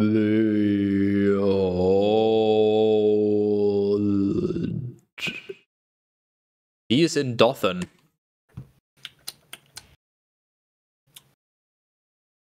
Wait. And therefore he sent horses and chariots and experienced soldiers into that place. And when they had arrived in the night, they encircled that city. Now, the servant of the man of Skytis, arising at first light, went out and saw the army all around the city with horses and chariots. And he reported it to him, saying, Wow. Alas, alas, my lord, what shall we do?" I like how we already made it into a drinking game before it was even a thing. I don't have alcohol. Well, something's repeated 3 times. It's just a a convenient coincidence. Yeah, I don't know. Because if it wasn't a drinking game, Honestly, it wouldn't be by I think what it is, they just got tired of saying "behold" so often, so they just were like, "Okay, behold is boring. What else can we do?" And then they're like, "Okay, let's say alas 3 times, because alas 2 times is not enough." What about once? That is just pathetic and pitiful. Understandable. Have a nice day. But he responded, "Do not be afraid, for there are more with us than with them." And when Elisha had prayed, he said, "O Lord, open the eyes of this one so that he may see." And the Lord opened the eyes of the servant, and he saw. And behold, Oh no. the mountain was full of horses and chariots of fire all around Elisha. What the fuck is a horse or a chariot of fire? Is that like that one Pokemon, with a burning? It's like a horse, but instead of fucking a mane, it has fucking fire. It gives you the name, but the names are different in German, so it doesn't help you. I know exactly what you're talking about. It's fine. It's a first-gen Pokemon. Okay, apparently it's basically the same name in English. It's Ponyta instead of Ponita.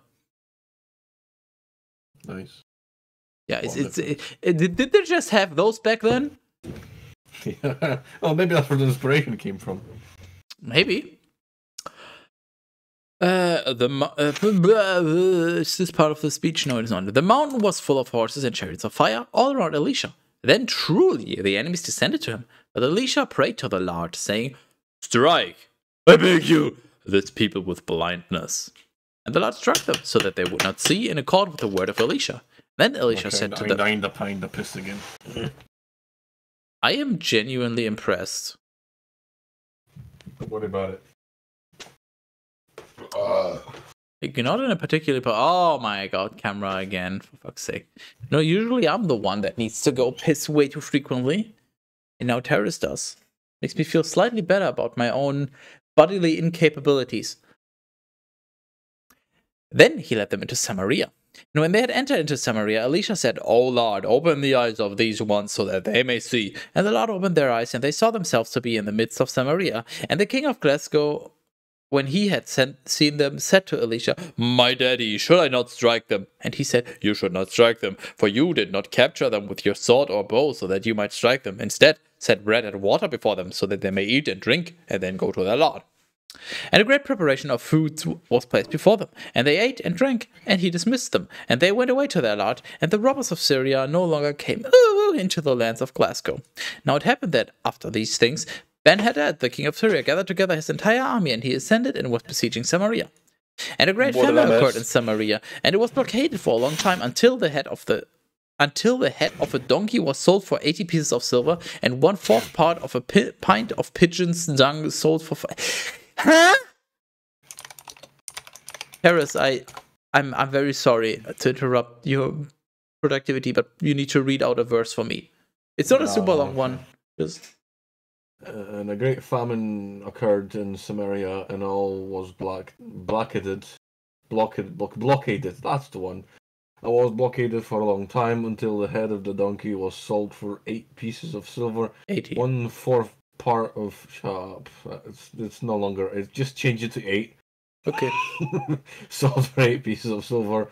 1/4 part of a pint of pigeons. What? A pint of pigeons? They're literally selling pigeon shit. Pint of pigeons? No, pigeon's dung.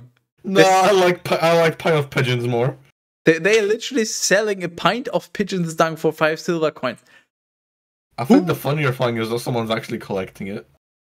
Who would buy that? Why? Well, I mean, as a fertilizer, it would be probably not bad. Fertilizer? But on the shut the actual fucking silence, you wench.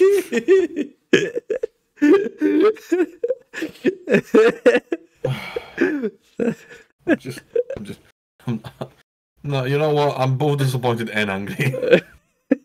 I'm both disappointed and angry. Ooh.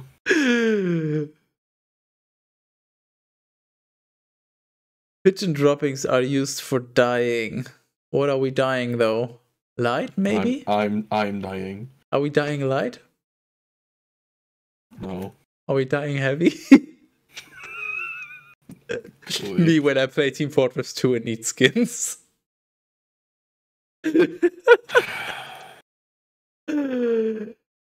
And as the king of Glasgow was passing by the wall, a certain woman cried out to him, saying, Save me, my lord the king! And he said, If the Lord does not save you, how am I able to save you? From the grain floor or from the wine press? And the king said to her, What is the matter with you? And she responded, This woman said to me, Give your son so that we may eat him today, and we will eat him tomorrow, and we will eat my son tomorrow.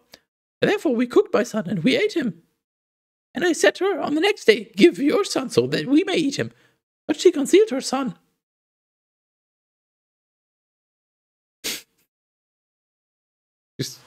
I'm going to give you a moment to understand what just happened. Not again. Why did you expect me to pay any kind of attention? Because it's interesting what happened. Said, give your son so that you may eat today, and what the fuck what the cannibalism question? Yes, literally. She concealed her son. Nice. Cool. Yeah. Okay. Well, we're using cannibalism for thumbnails now. Because that's funny.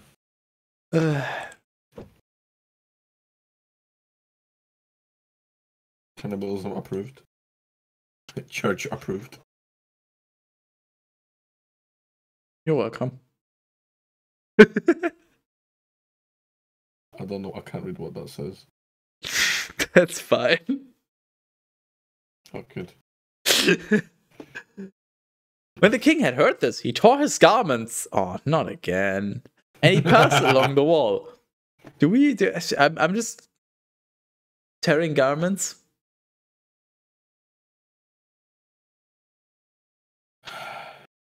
Honestly, before you say anything, think about it. It might happen quite often because it seems like whenever somebody's angry, they do. But so I'm just proposing. Think about it. Take a minute. Yeah, I'm adding it right now. Shut up. Okay.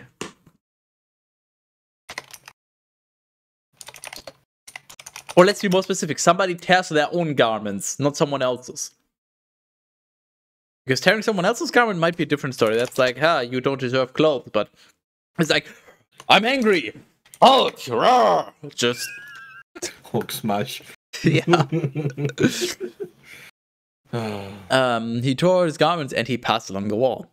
And all the people saw the haircloth that he had worn underneath, beside his flesh. What the fuck is a haircloth actually now? I'm curious. That's a hair cloth. Haircloth, yeah, I'm just... It's a thing you wrap around your head. Okay, hair. I need a picture because I have no fucking clue what this is supposed to be. It's like a bandana, but for your head. Isn't a bandana for your head?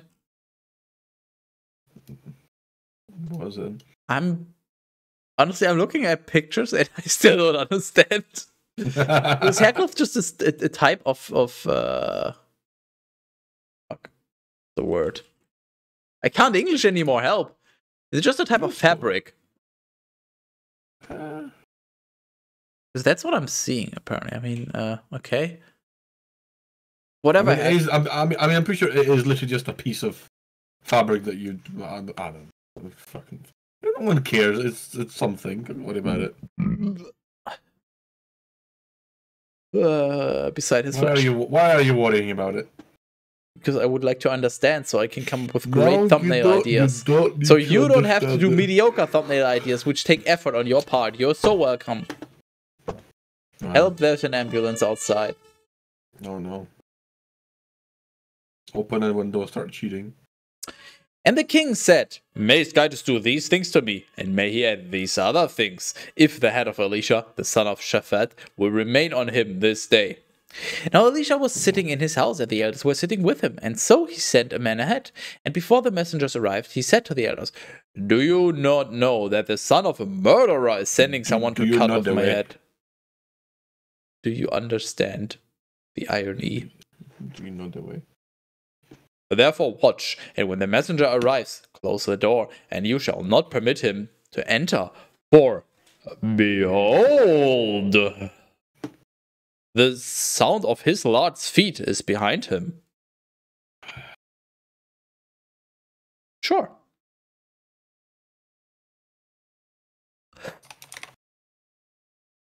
Honestly, I should just count the amount of beholds at the end. Because this is getting... You can just control F on every document. Yeah, I know. Yeah. But I still need to do that. And I'm going to do that right now. However, if you're sufficiently bored... Well, he was still speaking to... Bored. Hi, not that bored. I'm Skytis. Well, while he was still speaking to them, the messenger appeared who was sent to him, and he said, "Behold."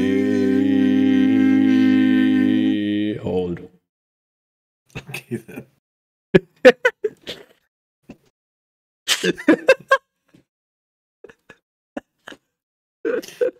Oh. Such a great evil is from the Lord. What more should I expect from the Lord? Roll credits. Oh, not again. I mean, that's the end of the chapter, so. Oh, no, not again. Wait, did I drink for that one? I'm not sure. No, I'm gonna fuck it. when in doubt. Exactly. 2 Kings 7. Then Elisha said, "Listen to the word of the Lord. Thus says the Lord, tomorrow at this time 1 measure of fine wheat flour will be 1 silver coin, and 2 measures of barley will be 1 silver coin at the gate of Samaria." So he's just predicting stock prices. Nice. Is he one of those crypto bros? Or maybe he's just dictating the market. I don't know. Well, And one of the leaders, upon whose hand the king leaned, responding to the man of Skytis, said, "Even if the Lord will open the floodgates of heaven, how can what you say possibly be?" And he said, "You will see it with your own eyes, and you will not eat from it." Now there were 4 lepers beside the entrance of the gate. And they said one to another, Should we choose to stay here until we die? If we choose to enter the city, we will die from the famine. If we remain here, we will also die. Therefore, come and let us flee over to the camp of the Syrians. If they spare us, we will live. But if they choose to kill us, we will die anyway. That seems pretty reasonable. Surprisingly. Therefore, they rose up in the evening, so that they might go to the camp of the Syrians. And when they had arrived at the beginning of and when they had arrived at the beginning, and when they had arrived at the beginning,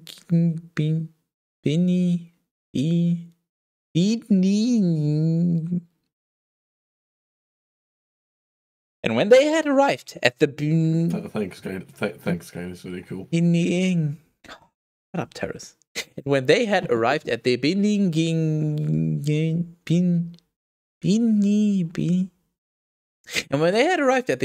of the camp of the Syrians, they found no one in that place. For indeed, the Lord had caused them to hear in the camp of Syria the sound of chariots and horses and a very numerous army. They said to one another, what could they possibly have said to one another, Teras? Behold. Behold! The king of Glasgow has paid wages to the king of the Hittites and of the Egyptians against us, and they will overwhelm us.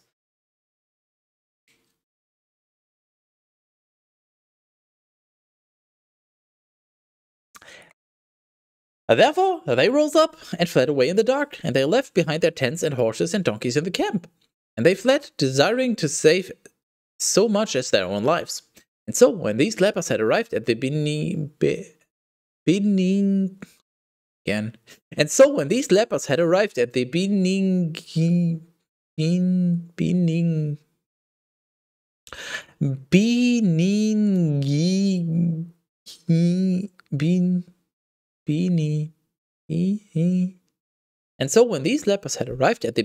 of the camp, they entered one tent, and they ate and drank.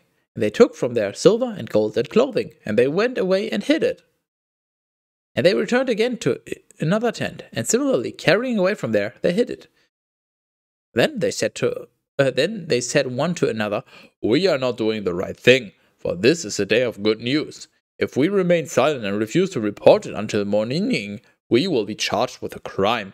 Let us go and report it in the court of the king. And when they had arrived at the gate of the city, they explained to them, saying, we went into the camp of the Syrians, and we found no one in that place except horses and donkeys tied, and the tents still standing. Therefore, the gatekeepers went and reported it in the palace of the king. And he rose up in the night, and he said to his servants, I tell you what the Syrians have done to us. They know that we are suffering from famine, and therefore they have gone out from the camp, and they lie hidden in the fields, saying, when they will have gone out from the city, we will capture them alive, and then we will be able to enter the city. But one of his servants responded, let us take 5 horses that remain in the city. For there were no more amid the entire multitude of Glasgow, since the rest had been consumed. And sending, we will be able to explore. What the fuck? There's literally 5 horses in the entirety of Glasgow. Just that's not a lot.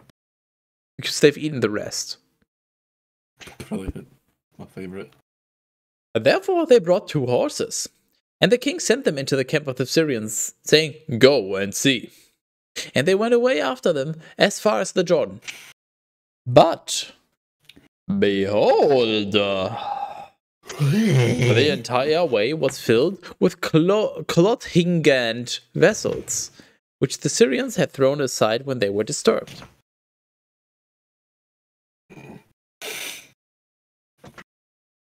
And the messengers returned and told the king.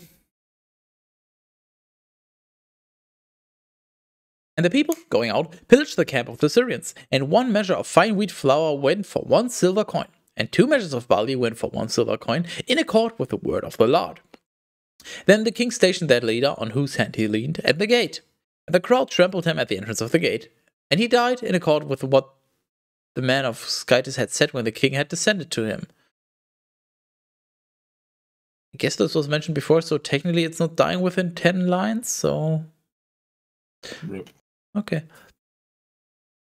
And this happened in accord with the word of the man of Skytis, which he had spoken to the king when he said, 2 measures of barley will be 1 silver coin, and 1 measure of fine wheat flour will be 1 silver coin, at this same time tomorrow at the gate of Samaria.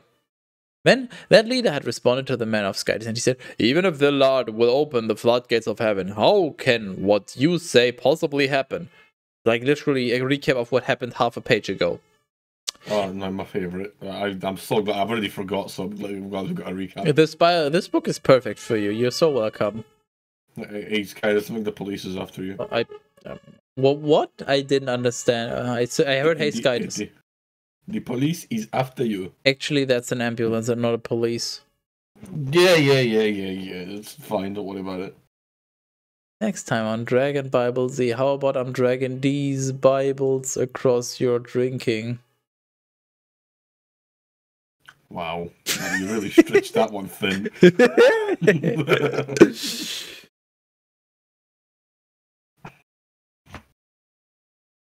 Then that leader had responded to the man of Skytis, and he had said, even if the Lord will open the floodgates of heaven, how can what you say possibly happen? And he said to him, you will see it with your own eyes, and you will not eat from it.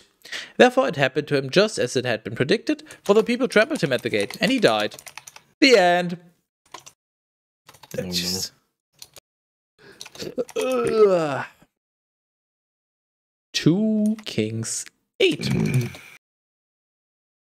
Now Elisha spoke to the woman whose son he had caused to live, saying, rise up and go, you and your household, and sojourn in whatever place you can find. For the Lord has called forth a famine, and it shall overwhelm the land for 7 years.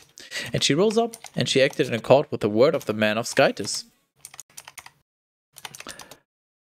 And going with her household, she sojourned in the land of the Philistines for many days. And when the 7 years had ended, the woman returned from the land of the Philistines. And she departed so that she might petition the king on behalf of her house and on behalf of her fields. Hold on. Better. Now the king was speaking with Gehazi, the servant of the man of Skytis, saying, describe for me all the great deeds that Elisha has done. And as he was describing for the king the manner in which he had raised the dead, the woman appeared, whose son he had restored to life, crying out to the king on behalf of her house and on behalf of her fields. And Gehazi said, my lord, the king, this is the woman, and this is her son, whom Elisha raised up. And the king questioned the woman, and she explained it to him. And the king appointed a eunuch to her, saying, restore to her all that is hers, and with all the proceeds of the fields, from the day that she left the land until the present. And so Elisha arrived in Damascus, and Ben-Hadad, the king of Syria, was ill. And they reported to him, saying, the man of Skytis has arrived here. And the king said to Hazael, take with you gifts, and go to meet the man of Skytis, and consult the Lord through him, saying, will I be able to escape from this, my infirmity? And so Hazael went to meet him, having with him gifts and all the goods of Damascus, and the burdens of Damascus. The burdens of 40 camels. And when he had stood before him, he said, your son, Ben-Hadad, the king of Syria, sent me to you, saying, will I be able to be healed from this, my infirmity? And Elisha said to him, go tell him, you will be healed. But the Lord has revealed to me that dying, he shall die. Oh no, not again. He's dying while dying. Poor guy. Oops, that's the wrong line. There we go. And he stood beside him, and he was so troubled that his face became flushed. Rar. Rar XD. That as well. And the man of Skytis wept, and Hazael said to him, why is my lord weeping? Okay, just, why are you being a bitch? And he said, because I know the evil that you will do to the sons of Glasgow. Their fortified cities you will burn with fire, and their young men you will kill with the sword. And you will destroy their little ones, and tear open the pregnant women. That is not okay. And Hazael said, But what am I, your servant, a dog, that I will do this great thing? And Elisha said, the Lord has revealed to me that you will be the king of Syria.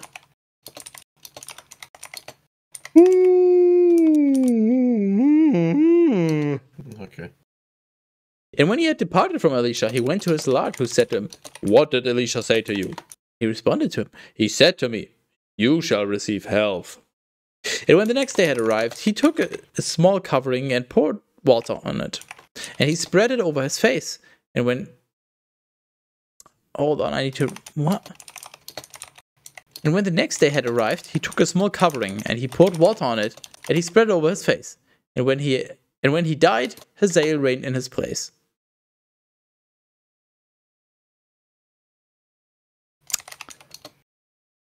Thanks, Bible. And then he died. And then he died away. Die.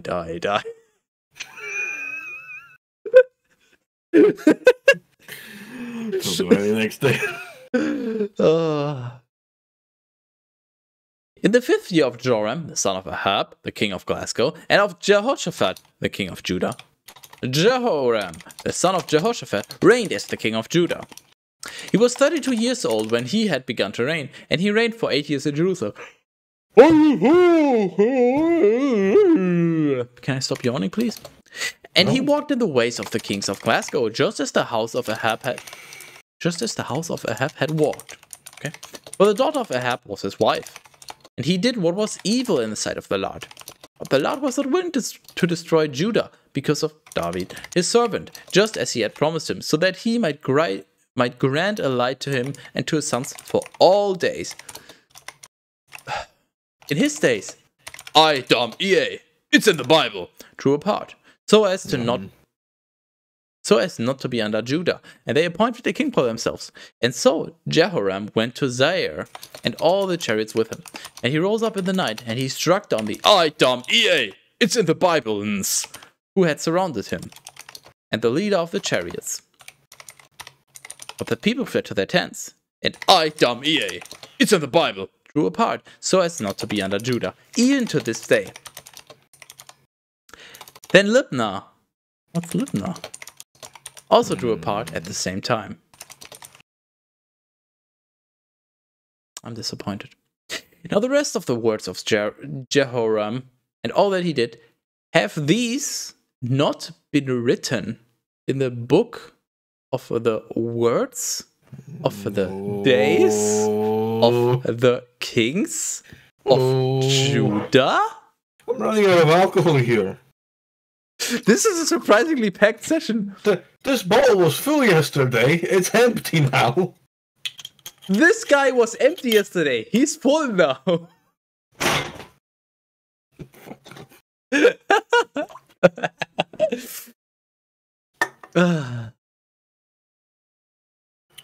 And Jehoram slept with his daddies, and he was buried with them in the city of David. And Ahaziah, his son, reigned in his place. In the 12th year of Joram, the son of Ahab, the king of Glasgow, Ahaziah, the son of Jehoram, the king of Judah, reigned. Ahaziah was 22 years old when he had begun to reign, and he reigned for 1 year in Jerusalem. I'm just waiting for a sentence that just starts with and Ahaziah was today years old when he had begun to reign. Today years old. Oh no. The name of his mother was Athaliah, the daughter of Omri, the king of Glasgow. And he walked in the ways of the house of Ahab, and he did what was evil before the Lord, just as the house of Ahab did. For he was the son-in-law of the house of Ahab. Also, he went with Joram, the son of Ahab, in order to fight against Hazael, the king of Syria, at Ramoth Gilead. And the Syrians had wounded Joram, and he turned back so that he might be cured at Jezreel. For the Syrians had wounded him at Ramoth, fighting against Hazael, the king of Syria. Then Ahaziah, the son of Jehoram, the king of Judah, descended to visit Joram, the son of Ahab, at Jezreel, because he was sick there. Holy fucking shit. I'm just wondering. And in fact, I just felt like I was wondering this earlier, actually, when I went to the stores, to be specific, Teras. I was just thinking, You know, the Bible is quite a thick and lengthy book, right? Sure, yeah, it is, yeah. It has a lot of pages. It's a very long book. It's kind of intimidating. If you were like, I'm gonna read the Bible, it's like, holy fuck, that's a lot, right? Yeah. I'm just wondering, if you were to actually fix the writing, remove all the redundancies, and remove all the mentions whenever a name is mentioned, and when it's like, who's the son of this, who's the son of this, who's the king of this, wife of this, if you remove all of this redundancy, how long would the Bible be? Like, what kind of percentage of the Bible could you cut out just by removing redundancy? Well, there's only one way to find out. I was just genuinely wondering, and if I can be bothered, I'm actually gonna check, because I'm sure somebody did that, right? And I'm just wondering. The Bible is difficult to even pretend to read. I'm not. I'm only paying about quarter attention to what's going on. Teras, schmoop is a thing. Yeah. So, but what would you think? What's your prediction in terms of percentage? Like, how much of the original Bible will be left if you cut out all the repetitiveness and redundancies? I have a number in my head. You go ahead. I'd say like close enough to half, at least. Okay, I feel like it's only gonna be 70% of what it is now. So like 30% could be cut out due to redundancies and just, I guess, poor phrasing and whatever else. Just by improving wording and removing redundancy. But if you're currently not busy, feel free to find out. I would be very much curious if either of us was anywhere near. Anyway, that was just going on through my head earlier today. I was just wondering, how much could you remove from the Bible? 2 Kings 9. Now the prophet Elisha called one of the sons of the prophets, and he said to him, gird your waist and take this little bottle of oil in your hand and go to Ramoth Gilead. And when you arrive in that place, you will see Jehu, the son of Jehoshaphat, the son of Nimshi. And upon entering, you shall raise him up from the midst of his brothers, and you shall lead him into an inner room. And taking the little bottle of oil, you shall pour it upon his head, and you shall say, thus says the Lord, I have anointed you as king over Glasgow. And you shall open the door and flee, and you shall not remain in that place. Okay, weird. And therefore, a young man. Ooh. I said, a young man. Ooh. A servant of the prophet went away to Ramoth Gilead, and he entered that place, and behold,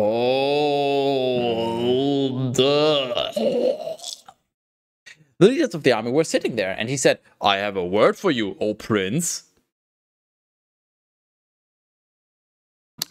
And Jehu said, for which one amongst us all? And he said, for you, O prince. And he rose up, and he entered into the room, and he poured all the oil on his head, and he said, thus says the Lord, the Skytis of Glasgow, I have anointed you as king over Glasgow, the people of the Lord, and you shall strike down the house of Ahab, your Lord, and I will avenge the blood of my servants, the prophets, and the blood of the servants of the Lord from the hand of Jezebel. And I will destroy the entire house of Ahab, and I will cause to pass away from Ahab whatever urinates against the wall, and whatever is lame, and whatever is least in Glasgow. Teras. Yes. We have a problem. And we've had this problem for a while and nobody noticed. Okay, I'm gonna highlight a word. And I just want you to take a close look at this. I just want you to think, does anything seem weird about this word? What word? What least?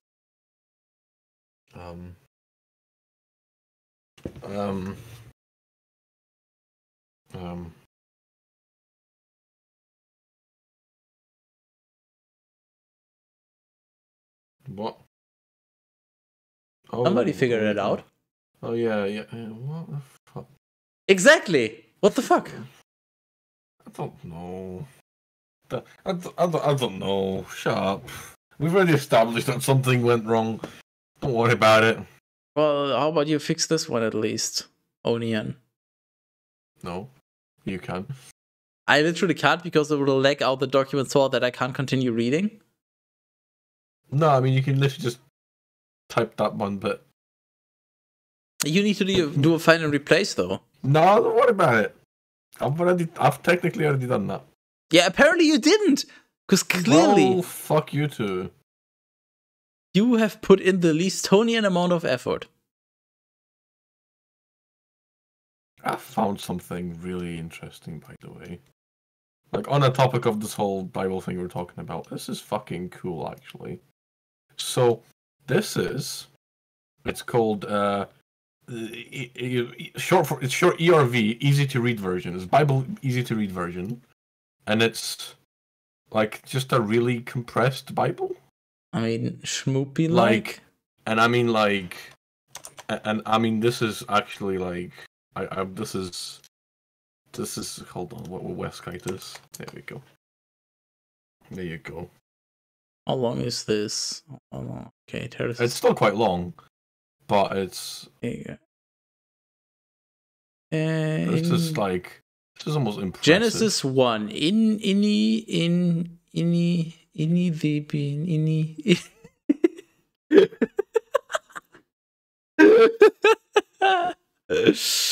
Oh, you're so welcome.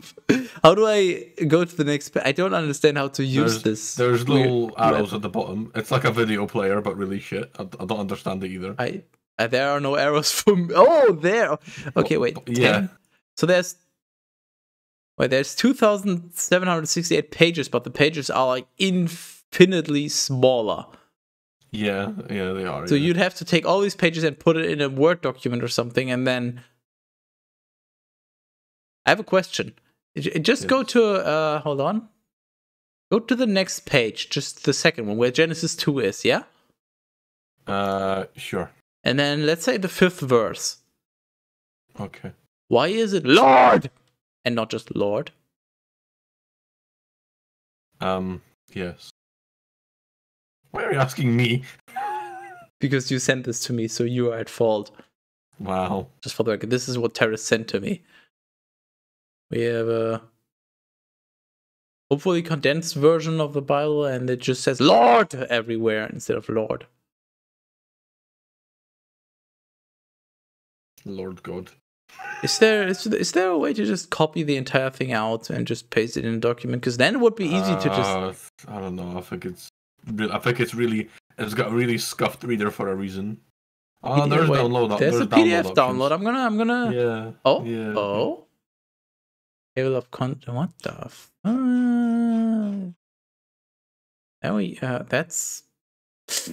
That is a quite big font size, I will admit. So yeah, 2000. It's literally this just Bible word count.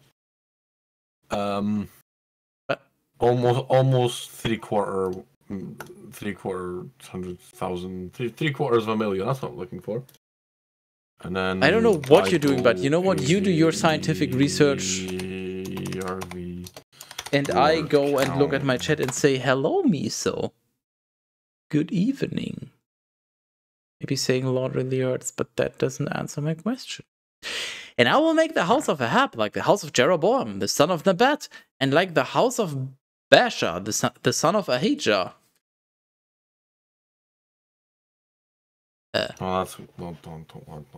Also, the dogs will consume Jezebel in the field of Jezreel.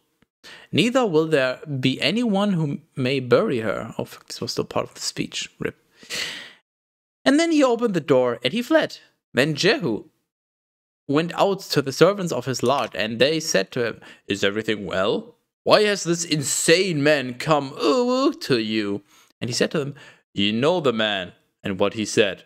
But they responded, "That is false. Instead, you should tell us." And he said to them, "He said to me these certain things." And he said, "Thus says the Lord, I have anointed you as king over Glasgow." And so they hurried away, and each one, taking his cloak, placed it under his feet in the banner of a seat of judgment. Ah, yes, I also put my cloaks under my feet. And they sounded the trumpet, and they said, "Jehu reigns." Then Jehu, the son of Jehoshaphat, son of Nimshi, conspired against Joram. Now Joram had besieged Ram of Gilead, he and all of Glasgow, against Hazael, the king of Syria. And he had returned so that he might be cured at Jezreel because of his wounds. But the Syrians had struck him while he was fighting against Hazael, the king of Syria, and Jehu said, "If it pleases you, let no one depart, fleeing from the city. Otherwise he may go and give a report in Jezreel." And he climbed up and set out for Jezreel, because Joram was sick there, and Ahaziah, the king of Judah, had gone down to visit Joram.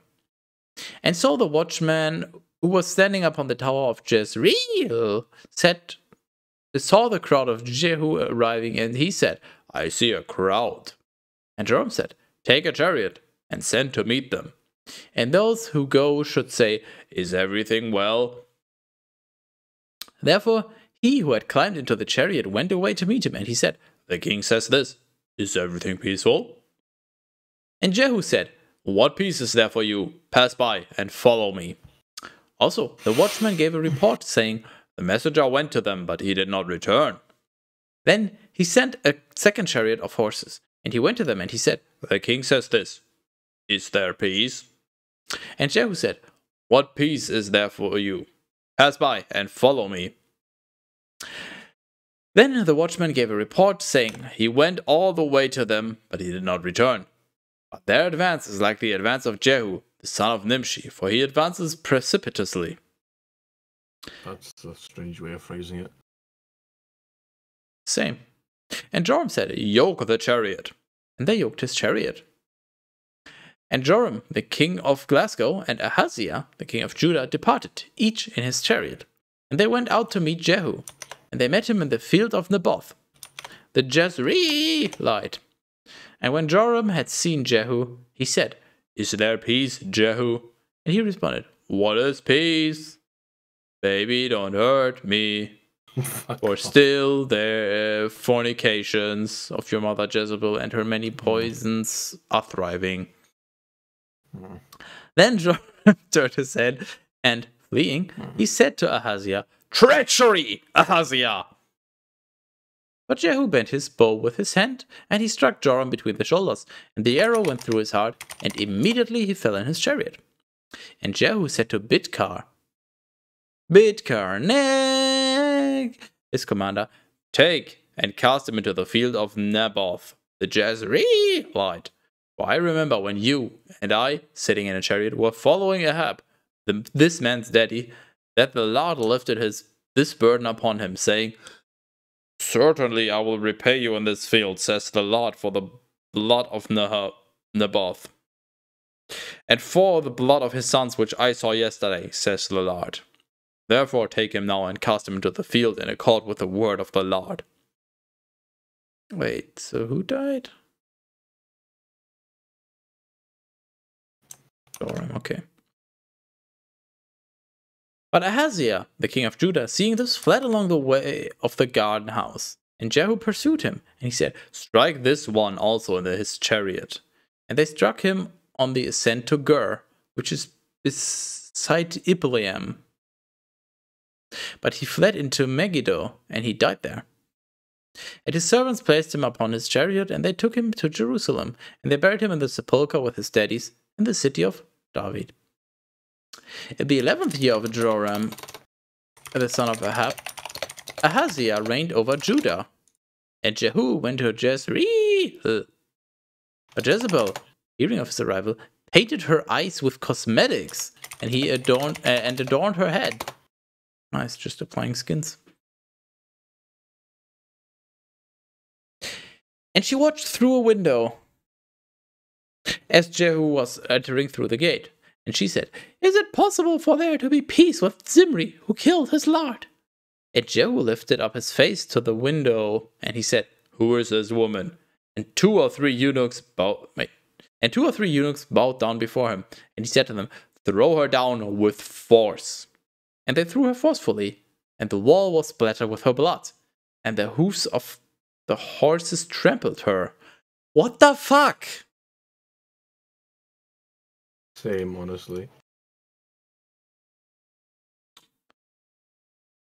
What?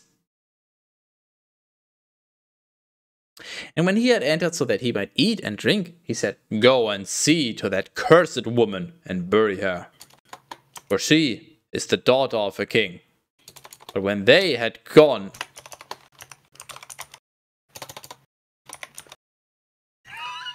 Son of a cunt. God damn it. But when they had gone, so that they might bury her, they found nothing but the skull and the feet and the ends of her hands. And returning, they reported to him. And Jehu said, "It is the word of the Lord, which he spoke through his servant Elijah the Tishbite, saying, in the field of Jezreel, the dogs will consume the flesh of Jezebel, and the flesh of Jezebel will be like dung upon the face of the earth. In the field of Jezreel, so that those who pass may say, is this the same Jezebel?" Dabs. Short Bible be like 860,621 words, 4,585,928 characters. Actual Bible like 936,595 words, 4,801,362 characters. It looks like the shorter Bible isn't actually that much shorter. It's just easier to read, which doesn't make it shorter. Wait, 860621939. No, he's gonna divide. He's gonna do percentage shit. I added a plus fat finger. That is 91.88%. Oh, my 70% was quite optimistic then. Damn. Well, to be fair, I guess the easy to read version is like fully rewritten to make sense. Stop. You violated the law. Pay the court a fine or serve your sentence.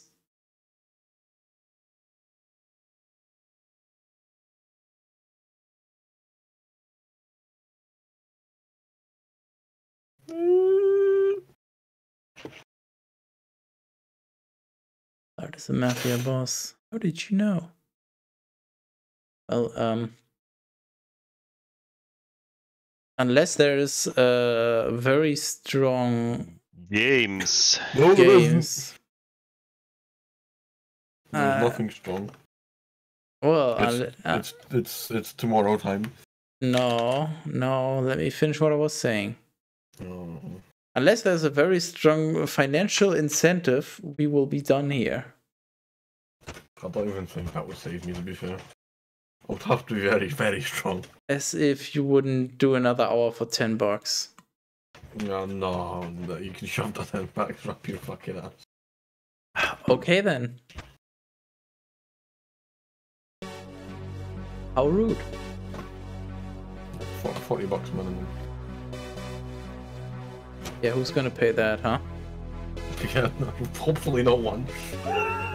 Yeah, if you made it a reasonable price, you could actually earn some money, but... No, I don't want money. I want to go home.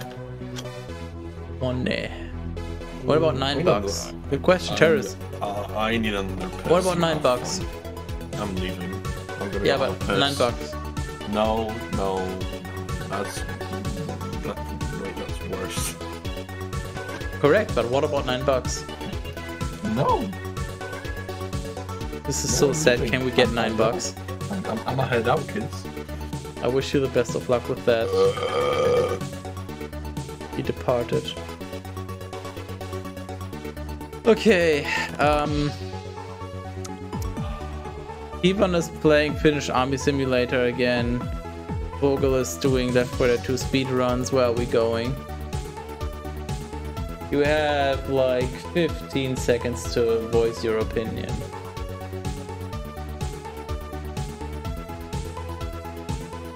And one final, actually, I guess not final, one more time. I shall be back tomorrow. One final time with the Bible for this week.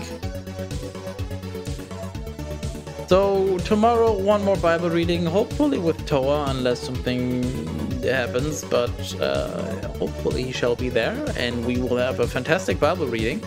And then we have the usual Monday stream, and then everything's back to normal. But tomorrow at whatever time, probably at some point afternoon, but I don't know exactly when. We'll just see. I shall return. And that's about it. Yeah, more Bible tomorrow. You're so unbelievably welcome.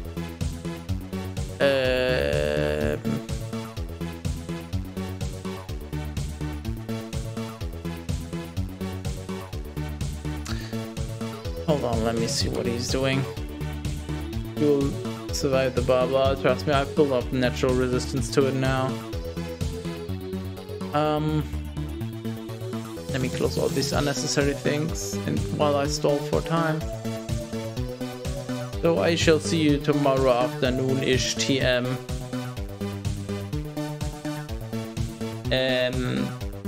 Remember, Monday we're starting Neo. Hopefully it works. We'll see. Monday, new game. So be there or you're square or circle or whichever geometric shape you prefer. But you will be a geometric shape if you don't appear on Monday.